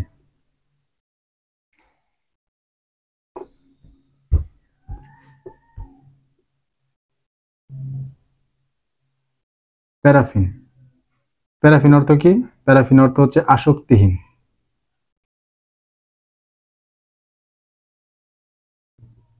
অর্থাৎ এদের বিক্রিয়ার প্রতি কি নাই? আসক্তি নাই। এখন দেখো তো রাসায়নিক বিক্রিয়া মানে কি? প্রথমে বন্ধন ভাঙবে, তারপর নতুন বন্ধন সৃষ্টি হবে, অর্থাৎ পুরাতন বন্ধন ভাঙা, নতুন বন্ধন সৃষ্টি হওয়া। এখন অ্যালকেন সেটা কি বন্ধন দ্বারা গঠিত? কার্বন কার্বন একক বন্ধন, আর কার্বন কার্বন একক বন্ধন হচ্ছে সিগমা বন্ধন। সমযোজী বন্ধনে হচ্ছে দুই প্রকার, একটা পাই বন্ধন আর একটা কি সিগমা বন্ধন। Double carbon carbon double bond সেটা হচ্ছে পাই, বা কার্বন কার্বন ডাবল বা ট্রিপল বন্ড সেটা হচ্ছে পাই বন্ধন, আর একক বন্ধন হচ্ছে সিগমা বন্ধন। সেই সিগমা বন্ধন হচ্ছে কি শক্তিশালী বন্ধন। এই শক্তিশালী বন্ধন ভাঙাটা একটু টাফ। এই জন্য অ্যালকেন সচরাচর মানে বেশিরভাগ বিক্রিয়ায় অংশগ্রহণ করতে চায় না, এই জন্য বিক্রিয়ার প্রতি এরা কি আসক্তিহীন, এই জন্য এদেরকে বলা হয় প্যারাফিন। এই জন্য কেরোসিনে কি ওয়ান কাইন্ডস অফ অ্যালকেন, এবং সেই অ্যালকেন যেহেতু সোডিয়ামের সাথে কি করে না, বিক্রিয়া করে না। এবং অ্যালকেনটা কি? অ্যালকেনটা হচ্ছে 12 কার্বন বিশিষ্ট অ্যালকেন থেকে 15 কার্বন বিশিষ্ট অ্যালকেন পর্যন্ত। কেরোসিনটা হচ্ছে 12 কার্বন বিশিষ্ট অ্যালকেন থেকে 15 কার্বন বিশিষ্ট অ্যালকেন, সেটা হচ্ছে কেরোসিন। তো এখন দেখো, এটা যদি বুঝে থাকো, এরপর আমরা একটা প্রশ্ন দেখব। তার আগে চিত্রটা দেখো, যে এই যে একটা হচ্ছে একটা বিকার বা পাত্র, সেই পাত্রের মধ্যে আমরা কি রাখছি? সোডিয়াম টুকরো রাখছি, আর নীল কালি যেটা লিখছি সেটা হচ্ছে কি কেরোসিন। এই কেরোসিনের মধ্যে কি রাখা হয়? সোডিয়ামের টুকরা রাখা হয়। যেই মাত্র তুমি সোডিয়ামের টুকরাটা এই কেরোসিন থেকে বের করে ফেলবা, সাথে সাথে কি আগুন ধরবে? না, সাথে সাথে না, কারণ এটা যদি আমরা বেরি না করতে পারি তো সোডিয়াম দিয়ে আমরা কাজ করবো কিভাবে? অর্থাৎ বের করবা, বের করে তুমি বেশি সময় ধরে কি করতে পারবে না, পরিবেশে রাখতে পারবে না। বেশি সময় ধরে রাখলে সে কার স্পর্শ পাবে? এদের অক্সিজেন স্পর্শ পাইতে পারে, তারপর পানির স্পর্শ পাইতে পারে, কারণ বায়ুতে পানিও কি আছে, আর্দ্র অবস্থায় আছে। তখন কি হয়ে যাবে? সোডিয়াম টুকরা আগুন ধরে যাবে, অর্থাৎ সোডিয়াম আর সোডিয়াম থাকবে না। এই জন্য কেরোসিনের বিটটি কি করা হয়? সংরক্ষণ করা হয়। এরপর আমরা একটা এমসিকিউ দেখি। সেই এমসিকিউটা ঢাকা ইউনিভার্সিটি এবং খুলনা ইউনিভার্সিটি সেখানে আসছে। ঢাকা ইউনিভার্সিটিতে 21-22 এক্সামে, আর হচ্ছে এটা 19-20-এ আসছে। প্রশ্নটা কি? সোডিয়াম সংরক্ষণের জন্য নিচের কোনটি উপযুক্ত? 1 নম্বর অপশন ইথানল, 2 নম্বর অপশন হেক্সেন, 3 নম্বর অপশন HCl, 4 নম্বর অপশন NaCl। যদি তুমি আগে যে প্রশ্ন বসতে সোডিয়ামকে কেন কেরোসিনের নিচে রাখা হয়, তাহলে তুমি এই প্রশ্নটা কি করবে না, পারবা না, কারণ এখানে কোথাও কেরোসিন নাই। আমরা দেখি ইথানল, সেখানে কি সংরক্ষণ করা যাবে? ইথানল তো কি জৈব যৌগ, আবার অ্যালকোনও কি জৈব যৌগ, কেরোসিনও জৈব যৌগ। তো ইথানল কি রাখা যাবে? না, রাখা যাবে না। কেন রাখা যাবে না? একটা বিক্রিয়া দেখো, এই sodium ethanol one kinds of alcohol লিখলাম, আর ও এইচ, এটা হচ্ছে অ্যালকোহল। এখানে যদি CH3 দাও তাহলে কি হয়ে যাবে? ইথানল। না, এখানে যদি CH2 দাও তাহলে ইথানল হয়ে যাবে। তো এই সোডিয়াম আর এখানে কি আছে? হাইড্রোজেন আছে। আমি বলছিলাম কি সোডিয়াম হাইড্রোজেন কি করে ফেলে? প্রতিস্থাপন করে ফেলে। তো হাইড্রোজেন কি করবে? এই সোডিয়াম প্রতিস্থাপন করে ফেলবে, তাহলে কি হবে? আর ও সোডিয়াম, আর এই হাইড্রোজেন সে বের হবে কি হিসেবে? হাইড্রোজেন গ্যাস হিসেবে। আলটিমেটলি সোডিয়ামের সাথে অ্যালকোহল কি করে ফেলে? বিক্রিয়া করে ফেলে। তাই ইথানলে কি করা যাবে না, রাখা যাবে না। তারপর HCl সেখানেও রাখা যাবে না, NaCl সেখানেও রাখা যাবে না। হেক্সেন সেখানে কি রাখা যাবে? হ্যাঁ, সেখানে রাখা যাবে। কেন? হেক্সেন কি? হেক্সেন হচ্ছে অ্যালকেন, আর আমরা দেখছিলাম কেরোসিন কি? কেরোসিন হচ্ছে অ্যালকেন। তার মানে সোডিয়ামকে তোমার কেরোসিনে রাখতে হবে এমন কথা না, অ্যালকেনও কি করতে পারবা? রাখতে পারবা। যেহেতু hexane one kinds of alkane, তাই হেক্সেন তুমি কি করতে পারবা? রাখতে পারবা। এই হচ্ছে তোমার সেই প্রশ্নের রিপ্লাই। সোডিয়ামকে কেন কেরোসিনের নিচে সংরক্ষণ করা হয়, নোট করে নাও। এখন আমরা দেখব হ্যালোজেনের সাথে বিক্রিয়া। হ্যালোজেন কি? গ্রুপ 17-র প্রথম 4টা যে মৌল, ফ্লোরিন, ক্লোরিন, ব্রোমিন, আয়োডিন, এই 4টাকে বলা হয় হ্যালোজেন। সেই হ্যালোজেনের সাথে S ব্লক মৌলের বিক্রিয়া এখন আমরা দেখব। এটা হচ্ছে 3 নাম্বার কেমিক্যাল প্রপার্টিজ। হ্যালোজেনের সাথে বিক্রিয়া, হ্যালোজেনকে রিপ্রেজেন্ট করা হয় X2 হিসেবে, X2। এবার আমরা গ্রুপ 1 এর রিঅ্যাকশন দেখব। হ্যালোজেনের গ্রুপ 1 এর প্রথম মৌল কে? প্রথম মৌল হচ্ছে লিথিয়াম। লিথিয়াম হ্যালোজেনের সাথে বিক্রিয়া করবে, হ্যালোজেনকে X2 দ্বারা রিপ্রেজেন্ট করা হয়। X2 বলতে আসলে কি বোঝাচ্ছে? F2 chlorine, Cl2 chlorine, Br2 bromine, I2 iodine. এগুলোর সাথে বিক্রিয়া করে কি তৈরি করে? Lithium halide, LiX। LiX মানে কি? Lithium chloride lithium bromide, lithium iodide. এখন প্রশ্ন হইল লিথিয়াম ফ্লোরাইড কই? লিথিয়াম ফ্লোরাইড তো লিখি নাই। হ্যাঁ, এটা এখানে লিখে রাখো, লিথিয়াম ফ্লোরাইড। কেন এখানে লিখলাম পরে আমরা দেখব। এরপর দেখো সোডিয়াম। সোডিয়াম হ্যালোজেনের সাথে বিক্রিয়া করে কি তৈরি করে? Sodium halide, NaX। NX মানে কি? Sodium fluoride, sodium chloride, sodium bromide, sodium iodide. আমরা একসাথে লিখলাম সিম্পলিসিটির জন্য। এখন দেখো সমতাকরণ যদি করো, এখানে 2 হবে, এখানে 2 হবে। তো আমরা সমতাকরণ করব না, এখানে 2 এখানে 2, সমতাকরণ করব না। তারপর দেখো পটাশিয়াম হ্যালোজেনের সাথে বিক্রিয়া করে কি তৈরি করে? Potassium halide. তারপর হচ্ছে রুবিডিয়াম হ্যালোজেনের সাথে বিক্রিয়া করে কি তৈরি করে? Rubidium halide. এরপরে সিজিয়াম হ্যালোজেনের সাথে বিক্রিয়া করে কি তৈরি করে? Caesium halide. এই রিঅ্যাকশনগুলো সবাই পারে, তো এগুলো আলাদা করে পড়ানোর কিছু নাই। তাহলে আলাদা করে পড়ানোর কি আছে? যেটা আছে সেটা জেনে রাখো। এখানে lithium chloride, lithium bromide, lithium iodide. তোমাকে যদি প্রশ্ন করা হয় এটা কোন ধরনের যৌগ, আয়নিক নাকি সমযোজী, তুমি বলবা কি আয়নিক। কেন? কারণ দেখো লিথিয়াম সেটা কি? লিথিয়াম আমরা ছোটবেলায় পড়ে আসছি যে শব্দের শেষে যদি আম আসে সেটা কি? ধাতু। তো লিথিয়াম কি? লিথিয়াম হচ্ছে ধাতু। আর ক্লোরিন শব্দের শেষে ন, সেটা কি? অধাতু। এটা আমরা জানি। তো ধাতু অধাতুর ভিতরে যে বন্ধন সেটা কি বলে? আয়নিক বন্ধন। তাই lithium chloride, lithium bromide, lithium iodide এগুলো হচ্ছে কি? আয়নিক যৌগ। বাট না, এগুলো হচ্ছে সমযোজী যৌগ। কারণ কি? এদের মধ্যে সমযোজী বৈশিষ্ট্য বেশি। সমযোজী বৈশিষ্ট্য সেটার পরিমাণ হচ্ছে বেশি। বাট লিথিয়াম ফ্লোরাইড এটা বাদে। লিথিয়াম ফ্লোরাইড সেটা কি? বাদে। লিথিয়াম ফ্লোরাইডটা কি? লিথিয়াম ফ্লোরাইড হচ্ছে আয়নিক। লিথিয়াম ফ্লোরাইডটা কি? লিথিয়াম ফ্লোরাইড হচ্ছে আয়নিক। বাট এই তিনটা সেটা কি? সমযোজী। এখন প্রশ্ন হলো কেন? এখন দেখো ওই যে আমরা একটু আগে কি করছিলাম দেখে আসছিলাম ফাজের নীতি। ক্যাটায়নের আকার যত বেশি হবে, ক্যাটায়নের আকার যত কম হবে, অ্যানায়নের আকার যত বেশি হবে এবং চার্জ যত বেশি হবে, সমযোজী বৈশিষ্ট্য তত বেশি। এই তিনটা যত বেশি, সমযোজী বৈশিষ্ট্য তত বেশি। এখানে দেখো তো এই গ্রুপ 1 এর মৌলসমূহের ভিতরে সব থেকে স্মল কে? অবশ্যই লিথিয়াম। তো লিথিয়ামটা কি? ক্যাটায়ন। ক্যাটায়নের আকারটা স্মল, ক্যাটায়নের আকারটা ছোট। ক্যাটায়নের আকার যদি ছোট হয় সেটা কি হয়? সমযোজী বৈশিষ্ট্য বেশি হয়। ক্যাটায়নের আকার ছোট, সমযোজী বৈশিষ্ট্য বেশি। এই জন্য lithium chloride, lithium bromide, lithium iodide এদের কি? সমযোজী বৈশিষ্ট্য বেশি। কারণ কি? কারণ হিসেবে লিখে রাখবা লিথিয়াম প্লাস, অর্থাৎ লিথিয়াম ক্যাটায়নের আকারটা অনেক কম। প্রশ্ন হলো যে এখানে তো লিথিয়াম আছে, এটা আবার আয়নিক হলো কেন? লিথিয়ামের ক্যাটায়ন এর আকার তো ছোট, এ আবার আয়নিক কেন? কারণ দেখো এখানে আবার কি বলছি, অ্যানায়নের আকার বড় হইলে সমযোজী বৈশিষ্ট্য বড়। এখানে অ্যানায়নটা কি? ফ্লোরিন না? ফ্লোরিন দেখো group 17 fluorine, chlorine, bromine, iodine সবার উপরে কে? ফ্লোরিন। আর যে সবার উপর থাকে গ্রুপের তার আকার কি হয়? ছোট হয়। তাই ফ্লোরিনের আকার সব থেকে ছোট, অ্যানায়নের আকার যে ছোট হয়, অ্যানায়নের আকার বড় হইলে সমযোজী বৈশিষ্ট্য বেশি, অ্যানায়নের আকার ছোট হইলে সমযোজী বৈশিষ্ট্য কি হবে? কম হবে। সমযোজী বৈশিষ্ট্য কম মানে কি? আয়নিক বৈশিষ্ট্য বেশি। তাই লিথিয়াম ফ্লোরাইড সেটা কি? আয়নিক। কারণ কি? কারণ বলবা ফ্লোরিনের আকার,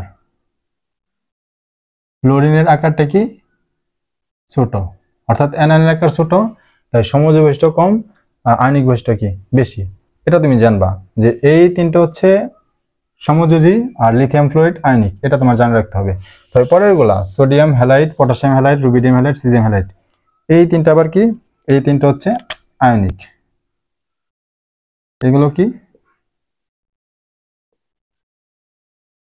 আয়নিক বৈশিষ্ট্য। তুমি এখন প্রশ্ন হলো এদের মধ্যে সব থেকে আয়নিক কে? তুমি যত গ্রুপের নিচের দিকে যাবা, ক্যাটায়নের আকার অর্থাৎ এই যে সিজিয়াম, রুবিডিয়াম, পটাশিয়াম, সোডিয়াম, ক্যাটায়নের আকার কি হবে? বাড়বে। ক্যাটায়নের আকার বাড়বে, কারণ গ্রুপের উপর থেকে নিচের দিকে গেলে কি হয়? আকার বাড়ে। সিজিএমের আকার সব থেকে বড়, ক্যাটায়নের আকার বাড়বে। ক্যাটায়নের আকার বাড়লে কি হবে? দেখো, ক্যাটায়নের আকার যদি কম হয় তাহলে সমযোজী বৈশিষ্ট্য বেশি, ক্যাটায়নের আকার যদি বেশি হয় তাহলে সমযোজী বৈশিষ্ট্য কি? সমযোজী বৈশিষ্ট্য হচ্ছে কম। তার মানে ক্যাটায়নের আকার বেশি, সমযোজী বৈশিষ্ট্য কম, আয়নিক বৈশিষ্ট্য কি? বেশি। এতটুকু মনে রাখবা, ক্যাটায়নের আকার বেশি হলে আয়নিক বৈশিষ্ট্য বেশি হয়। তো সব থেকে আয়নিক কে? CGM halide. এই হচ্ছে হ্যালোজেনের সাথে গ্রুপ 1 এর বিক্রিয়া সমূহ এবং কিছু তথ্য। এরপর আমরা দেখব গ্রুপ 2। এখন দেখো, গ্রুপ 2 এর প্রথম হলো কে? প্রথম হলো হচ্ছে বেরিলিয়াম। বেরিলিয়াম হ্যালাইডের সাথে কি করে? হ্যালোজেনের সাথে বিক্রিয়া করে কি তৈরি করে? Beryllium halide BX2। এখানে লিখছিলাম X, এখানে লিখলাম X2 কেন? কারণ গ্রুপ 2 এর মৌলের সময় জার্মান মান কি? +2 না, এই জন্য যে +2, এই +2 এখানে 2 হিসেবে লেখা হয়, 2 2। আর এখানে হ্যালোজেনের জার্মান মান কি? -1, তাই এখানে বেরিলিয়াম কটা লিখছি? একটা লিখছি, বেরিলিয়াম হ্যালাইড। তারপরে কে? তারপর হচ্ছে ম্যাগনেসিয়াম। ম্যাগনেসিয়াম কি করে? হ্যালোজেনের সাথে বিক্রিয়া করে, বিক্রিয়া করে কি তৈরি করে? Magnesium halide. তারপরে ক্যালসিয়াম। ক্যালসিয়াম হ্যালোজেনের সাথে বিক্রিয়া করে কি তৈরি করে? Calcium halide. তারপরে স্টোনসিয়াম হ্যালোজেনের সাথে বিক্রিয়া করে কি তৈরি করে? স্টোনসিয়াম হ্যালাইড। এরপরে বেরিয়াম হ্যালোজেনের সাথে বিক্রিয়া করে কি তৈরি করে? Barium halide. এটা আমরা সবাই জানি। জানতে হবে কি? মনে রাখবা, বেরিলিয়াম হ্যালাইড আর ম্যাগনেসিয়াম হ্যালাইড এই দুটো হচ্ছে সমযোজী। এইগুলো কিন্তু গুরুত্বপূর্ণ ইনফরমেশন। সমযোজী, এদের সমযোজী বৈশিষ্ট্যটা কি? বেশি। তোমাকে যদি প্রশ্ন করা হয় যে ম্যাগনেসিয়াম ব্রোমাইড সেটা আয়নিক নাকি সমযোজী, তুমি চোখ বন্ধ করে বলবা কি? যেটা হচ্ছে আয়নিক। কারণ ম্যাগনেসিয়াম হচ্ছে ধাতু আর ব্রোমিন কি? অধাতু। তো ধাতু অধাতুর ভিতরে যে বন্ধন সেটা হচ্ছে আয়নিক বন্ধন, তাই ম্যাগনেসিয়াম ব্রোমাইড একটা কি? আয়নিক বন্ধন। তারপরে তুমি যদি বলা হয় বেরিলিয়াম ক্লোরাইড, বেরিলিয়াম হচ্ছে ধাতু, ক্লোরিন হচ্ছে অধাতু, তো বেরিলিয়াম ক্লোরাইড এর মধ্যে যে বন্ধন সেটা হচ্ছে আয়নিক বন্ধন, তাই বেরিলিয়াম ক্লোরাইড কি? আয়নিক যৌগ। কিন্তু না, এরা কি? সমযোজী ক্যারেক্টার। কেন? ওই সেম রিপ্লাই, যে ক্যাটায়নের আকার যত কম হবে সমযোজী বৈশিষ্ট্য বেশি। এদের মধ্যে গ্রুপের উপরে বেরিলিয়াম আর ম্যাগনেসিয়াম কি গ্রুপের উপরে অবস্থিত না? গ্রুপের উপরে অবস্থিত হলে কি গ্রুপের যারা উপরে থাকে তাদের আকারটা কি হয়? ছোট হয়। আর ক্যাটায়নের আকার ছোট হলে সমযোজী বৈশিষ্ট্য বেশি। তাই বেরিলিয়াম হ্যালাইড আর ম্যাগনেসিয়াম হ্যালাইড এরা কি? সমযোজী। বাট এটা মনে রাখবা, ম্যাগনেসিয়াম ফ্লোরাইড এটা কি? এটা হচ্ছে আয়নিক। ম্যাগনেসিয়াম ফ্লোরাইড শুধু কি? আয়নিক। কেন? সেম ব্যাখ্যা। লিথিয়াম ফ্লোরাইড যেমন আয়নিক ছিল, সেম ভাবে ম্যাগনেসিয়াম ফ্লোরাইড কি? আয়নিক। কেন? এখানে ফ্লোরিনটা কি? ফ্লোরিন আয়ন আছে, ফ্লোরিনের আকারটা কি? ফ্লোরিনের আকার হচ্ছে অনেক ছোট। অর্থাৎ অ্যানায়নের আকার ছোট হইলে, অ্যানায়নের আকার বড় হইলে সমযোজী বৈশিষ্ট্য বেশি, অ্যানায়নের আকার ছোট হইলে সমযোজী বৈশিষ্ট্য কম। সমযোজী বৈশিষ্ট্য কম মানে কি? আয়নিক বৈশিষ্ট্য বেশি। তাই ম্যাগনেসিয়াম ফ্লোরাইড সেটা আবার কি? আয়নিক। বাকি যেগুলো আছে সেগুলা কি? আয়নিক। এই হচ্ছে তোমার হ্যালোজেনের সাথে বিক্রিয়া, নোট করে নাও। এখন আমরা দেখব হাইড্রোজেনের সাথে বিক্রিয়া। এটা হচ্ছে 4 নাম্বার কেমিক্যাল প্রপার্টিস। হাইড্রোজেনের সাথে বিক্রিয়া, এই পাশে আমরা গ্রুপ 1 এর রিঅ্যাকশন সমূহ লিখব, ওই পাশে গ্রুপ 2 এর রিঅ্যাকশন সমূহ লিখব। তো গ্রুপ 1 এর ফার্স্ট এলিমেন্ট কে? সেটা হচ্ছে লিথিয়াম। লিথিয়াম হাইড্রোজেনের সাথে বিক্রিয়া করে কি তৈরি করে? Lithium hydride. Lithium hydride. এখানে হাইড্রোজেন দুইটা আর এখানে হাইড্রোজেন একটা, সমতাকরণ করলে এখানে 2, তো লিথিয়াম দুইটা হয়ে গেল, তো এখানে আমি কি দিব? 2। তো এরপর লিথিয়ামের পর কি আছে? সোডিয়াম, পটাশিয়াম, রুবিডিয়াম এবং সিজিয়াম। এই সবগুলোকে আমি একসাথে রিপ্রেজেন্ট করলাম এম দ্বারা। এম, তো এমটা কি? সোডিয়াম, পটাশিয়াম, রুবিডিয়াম, সিজিয়াম সবগুলোই হাইড্রোজেনের সাথে বিক্রিয়া করে তৈরি করে MH। এইখানে 2, এইখানে 2। এই যে MH এটাই কি বলে? এটাকে বলা হয় metal hydride. Metal hydride.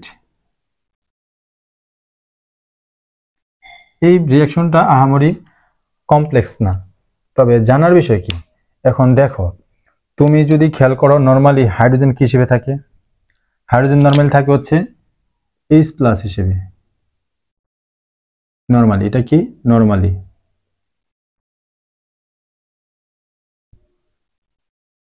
H plus হিসেবে থাকা মানে কি, হাইড্রোজেন কি করছে, একটা ইলেকট্রন ত্যাগ করছে, ত্যাগ করে H প্লাস হয়েছে, এটাকে আমরা কি বলি প্রোটন। H মাইনাস হিসেবে কি থাকে, নর্মালি থাকে না, যদি থাকে সেটাকে বলা হয় হাইড্রাইড। এখন একটু খেয়াল করো তো, আমরা জানি যে বাম পাশের প্রথম পার্টটাকে বলা হয় পজিটিভ পোর্শন আর দ্বিতীয় পার্টটাকে বলা হয় নেগেটিভ পোর্শন। তাহলে এখানে লিথিয়াম কি পজিটিভ, কয়টা পজিটিভ, একটা, কারণ হাইড্রোজেন কি আছে এখানে 1 আছে, তো এখানে পজিটিভ, এখানে লিথিয়াম কয়টা একটা, তো এখানে -1, শুধু মাইনাস লিখতে পারো। সেম ভাবে মেটাল পজিটিভ, হাইড্রোজেন নেগেটিভ। তার মানে কি বোঝা যায় যে এইখানে হাইড্রোজেন কি করছে, ইলেকট্রন গ্রহণ করছে, নেগেটিভ যেহেতু হাইড্রোজেন কি করছে গ্রহণ করছে, আর ধাতু ইলেকট্রন ত্যাগ করছে। তো হাইড্রোজেন নর্মালি ইলেকট্রন কি করে ত্যাগ করে, বাট যখন হাইড্রোজেন গ্রুপ 1 এর মৌলসমূহের সামনে এসে পড়বে তখন সে ইলেকট্রন গ্রহণ করতে বাধ্য হবে, আর ইলেকট্রন ত্যাগ করবে কে, ইলেকট্রন ত্যাগ করবে ধাতু। তো এটা তুমি কি করো লিখে রাখো, যেখানে ধাতু ধাতু কি করে ইলেকট্রন ত্যাগ করে, আর ইলেকট্রন ত্যাগ করা সেটা কি বলা হয়, সেটাকে বলা হয় জারণ। আর যার জারণ হয় সে কি হয়, জারিত হয়। তো এই ধাতু কি হয়,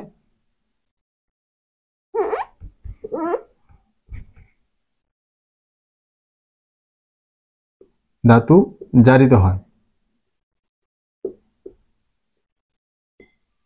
অন্যদিকে হাইড্রোজেন সে কি করে, ইলেকট্রন গ্রহণ করে। আর যে ইলেকট্রন গ্রহণ করার প্রক্রিয়ার নাম কি, ইলেকট্রন গ্রহণ করার প্রক্রিয়ার নাম হচ্ছে বিজারণ। আর যার বিজারণ হয় সে আসলে কি হয়েছে, বিজারিত হয়েছে। তাই হাইড্রোজেন বিজারিত হয়েছে। তো এইখানে হাইড্রোজেন হয় বিজারিত আর ধাতু হয় জারিত। এতটুকু গ্রুপ 1 এর রিয়াকশন সমূহ। তবে আরেকটা বিষয়, এই লিথিয়ামের যে রিয়াকশনটা হয় সেটার ক্ষেত্রে টেম্পারেচার হচ্ছে 1073 ডিগ্রি 1073 কেলভিন, আর এখানে 673 কেলভিন।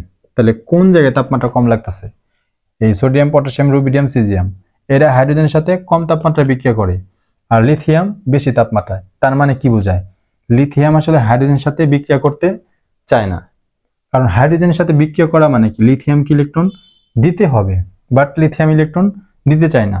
ইলেকট্রন যদি দিতে চায়, ইলেকট্রন যদি সে দিতে হয় তাহলে কত তাপমাত্রায় আমার বিক্রিয়াটা ঘটাতে হবে, 1073 ডিগ্রি 1073 কেলভিন। তো কেন, এখন দেখো লিথিয়ামের আকারটা হচ্ছে ছোট, লিথিয়াম হচ্ছে স্মল সাইজ, ছোট আকার, আর আকারের সাথে তড়িৎ ঋণাত্মকতা এর সম্পর্ক হচ্ছে ব্যস্তানুপাতিক। তাই লিথিয়ামের তড়িৎ ঋণাত্মকতা ইংলিশে লিখি ইলেকট্রোনেগেটিভিটি, সংখ্যায় লিখলাম ইলেকট্রোনেগেটিভিটি বা তড়িৎ ঋণাত্মকতা, সেটা হচ্ছে বেশি। তড়িৎ ঋণাত্মকতা মানে হচ্ছে ইলেকট্রনের প্রতি আকর্ষণ, অর্থাৎ কে কত বেশি ইলেকট্রনকে আকর্ষণ করতে পারে, যে যত বেশি ইলেকট্রন আকর্ষণ করতে পারবে তার তড়িৎ ঋণাত্মকতা তত বেশি। লিথিয়ামের আকার ছোট তাই তড়িৎ ঋণাত্মকতা বেশি, সে ইলেকট্রনকে বেশি পরিমাণ আকর্ষণ করে, সে ইলেকট্রন ছাড়তে চায় না। কিন্তু এখানে আমরা দেখতেছি লিথিয়াম কি করে, ইলেকট্রন ছাড়তেছে, সেই ইলেকট্রন ছাড়া কে গ্রহণ করে, হাইড্রোজেন গ্রহণ করে। যেহেতু লিথিয়াম ইলেকট্রন ত্যাগ করতে চায় না, ছাড়তে চায় না, তাই বাধ্য করা হয় কত ডিগ্রি, কত তাপমাত্রায়, 1073 কেলভিন বেশি তাপমাত্রা লাগে। ঠিক আছে, এই হচ্ছে গ্রুপ 1 এর রিঅ্যাকশন সমূহ। আর এখানে কি সোডিয়াম পটাশিয়াম রুবিডিয়াম সিজিয়াম, এক্ষেত্রে আকারটা বড় হয়ে যায়, তড়িৎ ঋণাত্মকতার মানটা কমে যায়। তড়িৎ ঋণাত্মকতার মান কমে যায় মানে কি, ইলেকট্রনের প্রতি আকর্ষণ সেই মানটা কমে যায়। ইলেকট্রনের প্রতি আকর্ষণ কমে যায় তাহলে কি করবে, সেই ইজিলি ইলেকট্রন দিয়ে দিতে পারবে, আর হাইড্রোজেন কি করে, সেই ইলেকট্রনটা নিয়ে নেয়। এই জন্য এখানে কি লাগে, কম তাপমাত্রা। এরপর দেখো গ্রুপ 2 এর রিঅ্যাকশন সমূহ।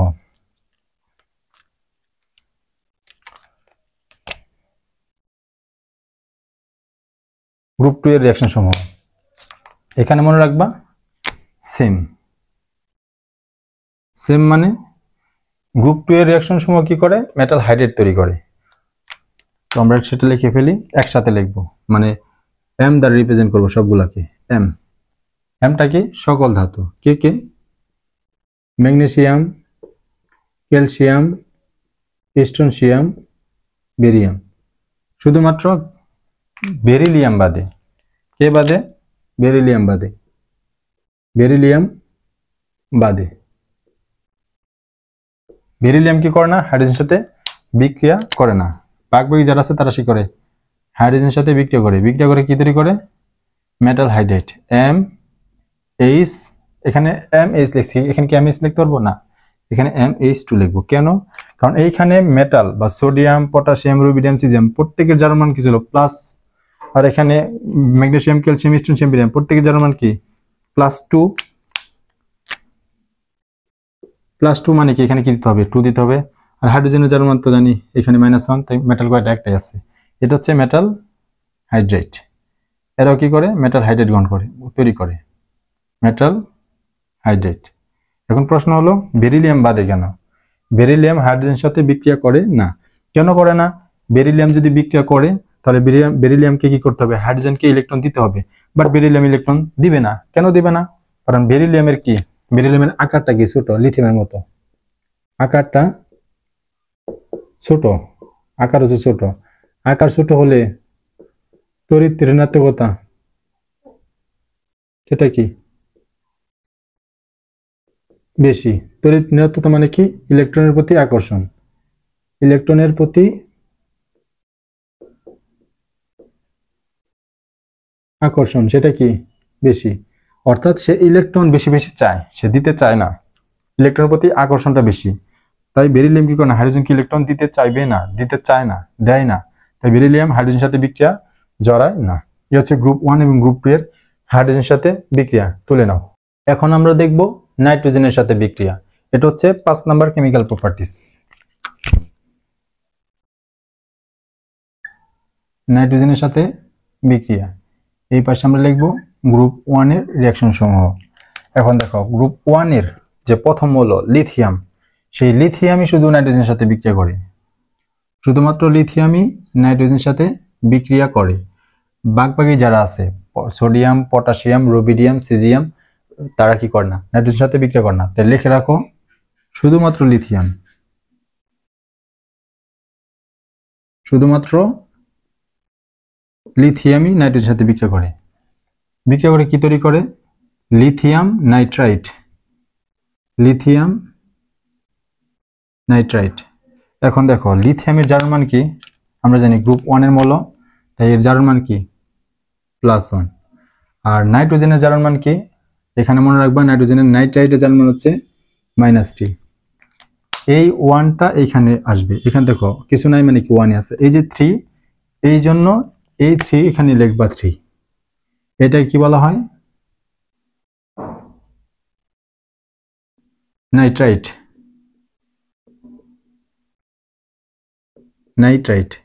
এই নাইট্রাইট আবার পানির সাথে বিক্রিয়া করে তৈরি করে, নাইট্রোজেন পানির সাথে বিক্রিয়া করে তৈরি করবে অ্যামোনিয়া। খুবই ইম্পর্টেন্ট রিঅ্যাকশন এটা। আর বাকি যে লিথিয়াম থাকে সে তৈরি করবে লিথিয়াম হাইড্রোক্সাইড। এই হচ্ছে গ্রুপ 1 এর নাইট্রোজেনের সাথে লিথিয়ামের বিক্রিয়া। এরপর গ্রুপ 2।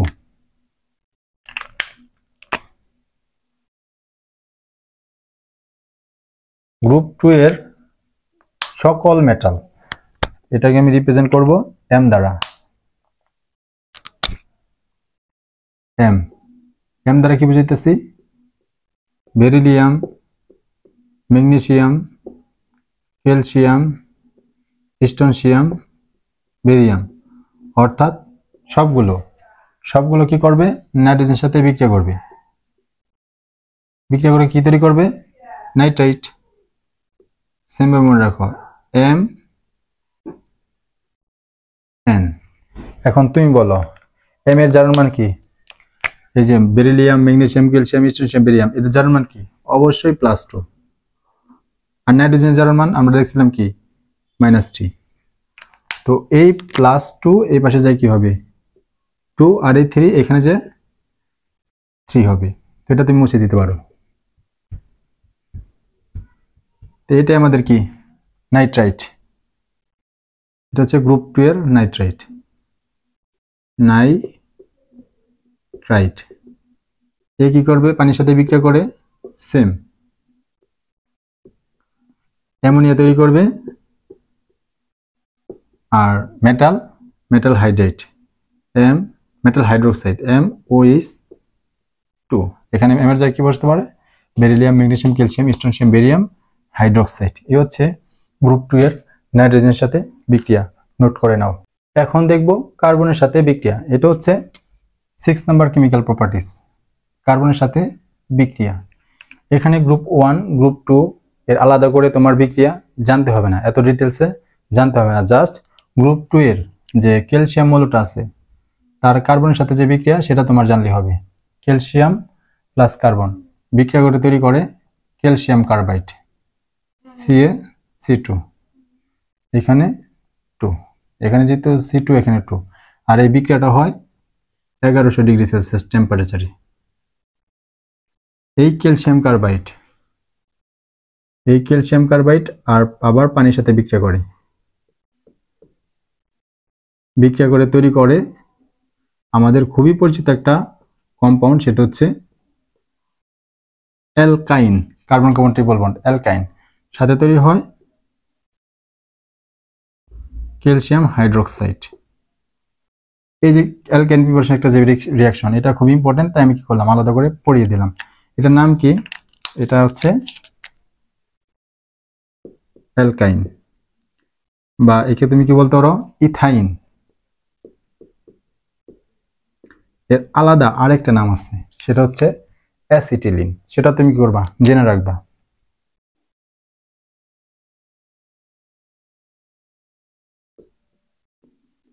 অ্যাসিটিলিন। তো এই রিঅ্যাকশনটা অলরেডি আমরা যারা 9, 10-এ জৈব পড়ছি এটা অলরেডি জানি, তারপর তুমি যখন জৈব পড়বা তখন এটা আবার পড়বা। এটা যেহেতু ইম্পর্টেন্ট রিঅ্যাকশন তাই আমি কি করলাম পড়িয়ে দিলাম। এরপর লাস্ট যে একটা রিঅ্যাকশন আছে 7 নাম্বার কেমিক্যাল প্রপার্টিস, সেটা হচ্ছে অ্যামোনিয়া। এটা আহামরি ইম্পর্টেন্ট না বললে চলে, তো ওটা তুমি পড়লে পড়তে পারো, না পড়লেও না পড়তে পারো। তো এতটুকু হচ্ছে আমাদের কি রাসায়নিক ধর্মাবলী, নোট করে নাও। এখন আমরা দেখব অ্যামোনিয়ার সাথে রিঅ্যাকশন, এটা হচ্ছে last chemical properties, 7 number chemical properties. খাতার পাশে লিখে রাখো এমনি। কেন এমনি, বাংলাদেশের যে ইন্টারমিডিয়েট লেভেলে বইপত্রগুলো আছে সেইখানে এই টপিকটা আলোচনা করা তেমন একটা নাই। তবে যারা রসায়নের উপর ইন ফিউচারে অনার্স করবে তাদের ফার্স্ট ইয়ারে ইনঅর্গানিক কেমিস্ট্রিতে এই রিঅ্যাকশনটা একটা ইম্পর্টেন্ট টপিক, তো তুমি জেনে রাখতে পারো। জাস্ট এমনি তুমি কি করতে পারো, জেনে রাখতে পারো। তো আলোচনা করি, দেখো যখন তুমি মেটাল গ্রুপ 1 এর যে মেটাল আছে সোডিয়াম, পটাশিয়াম, রুবিডিয়াম, সেগুলোকে আমি এম দ্বারা রিপ্রেজেন্ট করলাম। এম বলতে কি বুঝতেছি, সোডিয়াম, পটাশিয়াম, রুবিডিয়াম যে ধাতুগুলো আছে সেই ধাতু।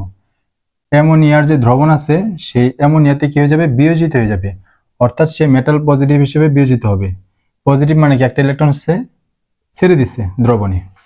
এই মেটাল পজিটিভ সে এবার কি করে, অ্যামোনিয়া যে আছে সে অ্যামোনিয়ার সাথে বিক্রিয়া করে। কয় মোল অ্যামোনিয়া সেটা জানা দরকার নাই, কত মোল তুমি লিখে রাখবা, এক্স মোল অ্যামোনিয়া বিক্রিয়া করে তৈরি করে মেটাল অ্যামোনিয়া। সে যে এক্স, সে এক্সটা এখানে লিখবা, এখানে পজিটিভ, এটা হচ্ছে পজিটিভ। অনেকটা জটিল যৌগের মতো, কমপ্লেক্স কম্পাউন্ড না, জটিল আয়নের মতো কমপ্লেক্স আয়ন, এটাকে বলা হয় অ্যামোনিয়েটেড ক্যাটায়ন। অ্যামোনিয়েটেড ক্যাটায়ন, এই যে অ্যামোনিয়া, তাই অ্যামোনিয়েটেড ক্যাটায়ন। এরপর যে ইলেকট্রন থাকে সেই ইলেকট্রন অ্যামোনিয়ার সাথে কি করে যুক্ত হয়, কত mole ammonia, Y mole ammonia যুক্ত হয়ে কি তৈরি করে, ইলেকট্রন। অ্যামোনিয়া, আর AY এখানে লিখবা, এটা হচ্ছে অ্যামোনিয়েটেড ইলেকট্রন, এটা হচ্ছে অ্যামোনিয়েটেড ক্যাটায়ন, এটা হচ্ছে অ্যামোনিয়েটেড ইলেকট্রন।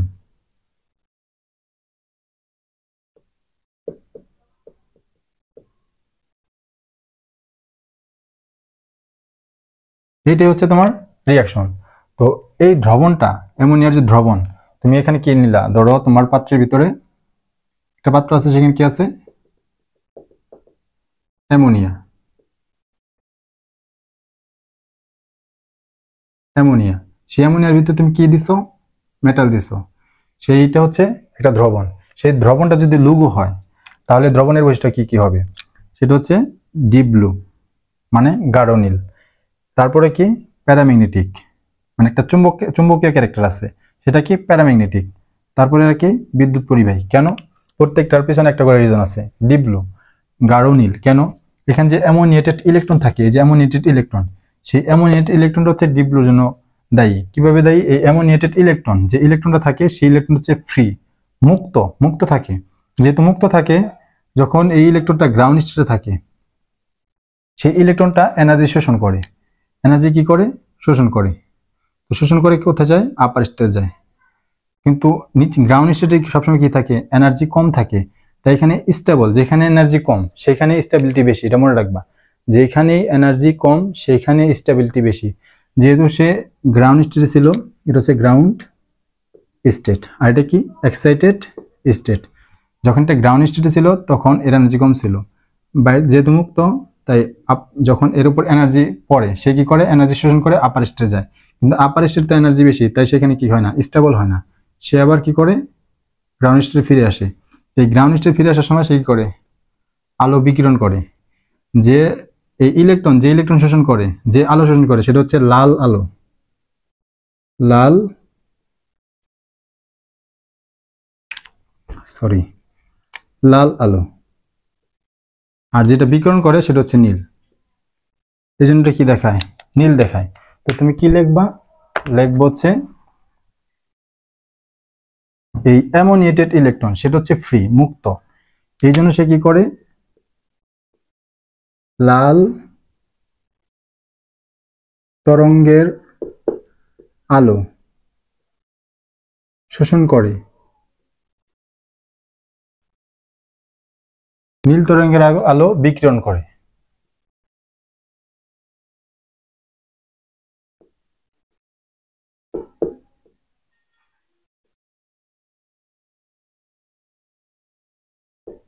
এই জন্য এই এই ধর্মটা কি দেখায়, ডিপ ব্লু বা গাঢ় নীল। তারপরে এরা প্যারাম্যাগনেটিক। কেন প্যারাম্যাগনেটিক, মনে রাখবা, কোনো পদার্থে বা কম্পাউন্ডে বা মৌলে যদি অ্যাটলিস্ট একটা ইলেকট্রন থাকে আনপেয়ার্ড, একটা ইলেকট্রন আনপেয়ার থাকে, অ্যাটলিস্ট একটা ইলেকট্রন আনপেয়ার থাকে, সেটা হচ্ছে প্যারাম্যাগনেটিক। এখানে দেখো একটা ইলেকট্রন আছে না, এবং সেটা কি মুক্ত, এই জন্য এটা কি প্যারাম্যাগনেটিক। তারপর হচ্ছে 2 নাম্বার বিদ্যুৎ পরিবাহী। এরা বিদ্যুৎ পরিবাহী কেন, বিদ্যুৎ পরিবাহী হচ্ছে এই অ্যামোনিয়েটেড ক্যাটায়ন আর অ্যামোনিয়েটেড ইলেকট্রন এর জন্য। এই অ্যামোনিয়েটেড ক্যাটায়ন আর অ্যামোনিয়েটেড ইলেকট্রন এর কি ফ্রি, এরা দ্রবণে কি করতে পারে, মুক্তভাবে চলাচল করতে পারে, এই জন্য এরা কি বিদ্যুৎ পরিবাহী। তারপর লিখছে কি অন স্ট্যান্ডিং, মানে তুমি যদি এই দ্রবণটাকে কিছু সময় রেখে দাও তাহলে কি হবে জানো, তাহলে হচ্ছে হাইড্রোজেন গ্যাস লিবারেট হবে। অর্থাৎ হাইড্রোজেন গ্যাস তৈরি হবে। কিভাবে, রিঅ্যাকশনটা দেখো। এই মেটাল পজিটিভ যেটা মুক্ত হয়, এই যে ইলেকট্রন, সাথে কি আছে তোমার কাছে, অ্যামোনিয়া দ্রবণ, NH3L লিকুইড অবস্থায়, এই যে দ্রবণ যে অ্যামোনিয়ার, বিক্রিয়া করে তৈরি করবে MnH2, এটা হচ্ছে মেটাল অ্যামিন। সাথে কি তৈরি হবে, হাইড্রোজেন গ্যাস। এই যে হাইড্রোজেন গ্যাস লিবারেট হয়েছে। তারপর লাস্টে যেই এই যে দ্রবণটা যদি লঘু হয়, সেই লঘু দ্রবণকে তুমি যদি গাঢ় দ্রবণে কনভার্ট করো, তাহলে কি কি পরিবর্তন দেখা যাবে, যে এখানে ডিপ ব্লু ছিল না লঘু দ্রবণ, তখন আর গাঢ় দ্রবণের ক্ষেত্রে ডিপ ব্লু থাকবে না, গাঢ় নীল থাকবে না। তখন কি হয়ে যাবে, ডিপ ব্লু যে কালার ছিল, সেই ডিপ ব্লু কালারটা হচ্ছে ব্রোঞ্জ কালার হয়ে যাবে। ব্রোঞ্জ, ব্রোঞ্জ মানে কি, তামাটে। আর এখানে কি ছিল? প্যারাম্যাগনেটিক। তখন আর কি থাকবে না? প্যারাম্যাগনেটিক থাকবে না, তখন হয়ে যাবে ডায়াম্যাগনেটিক। এখন প্রশ্ন হলো ডায়াম্যাগনেটিক কি আর প্যারাম্যাগনেটিক কি? প্যারাম্যাগনেটিক হচ্ছে চুম্বক দ্বারা, তুমি যদি এই দ্রবণে একটা চুম্বক রাখো NS, মানে নর্থ পোল সাউথ পোল, এর যে ইলেকট্রন থাকে সেই ইলেকট্রনের একটা প্রান্ত হয় S আর একটা প্রান্ত হয় N। তো এই N কে কি করবে? সে বিকর্ষণ করবে, আর এই সাউথকে, এই N কি করবে? সাউথকে আকর্ষণ করবে। তো এই যে ক্যারেক্টার, একটা চুম্বক এই ইলেকট্রনকে আকর্ষণ করতেছে, এবং আকর্ষণটা যদি কম হয় সেটা বলে প্যারাম্যাগনেটিক, আকর্ষণটা যদি খুব বেশি হয় সেটাকে বলে ফেরোম্যাগনেটিক, আর কোনো প্রকার যদি আকর্ষণ না থাকে সেটা হচ্ছে ডায়াম্যাগনেটিক। তো এখানে কেন আকর্ষণ নাই? যখন তুমি লঘু দ্রবণকে গাঢ় দ্রবণে করবা তখন কোনো অ্যামোনিয়েটেড ইলেকট্রন থাকবে না, অর্থাৎ কোনো ফ্রি ইলেকট্রন থাকবে না, নো ফ্রি ইলেকট্রন। এই জন্য এই লঘু দ্রবণকে গাঢ় দ্রবণ করলে ডায়াম্যাগনেটিক কনভার্ট হয়। এটি হচ্ছে আমাদের রাসায়নিক ধর্মাবলীর শেষ। নোট করে নাও।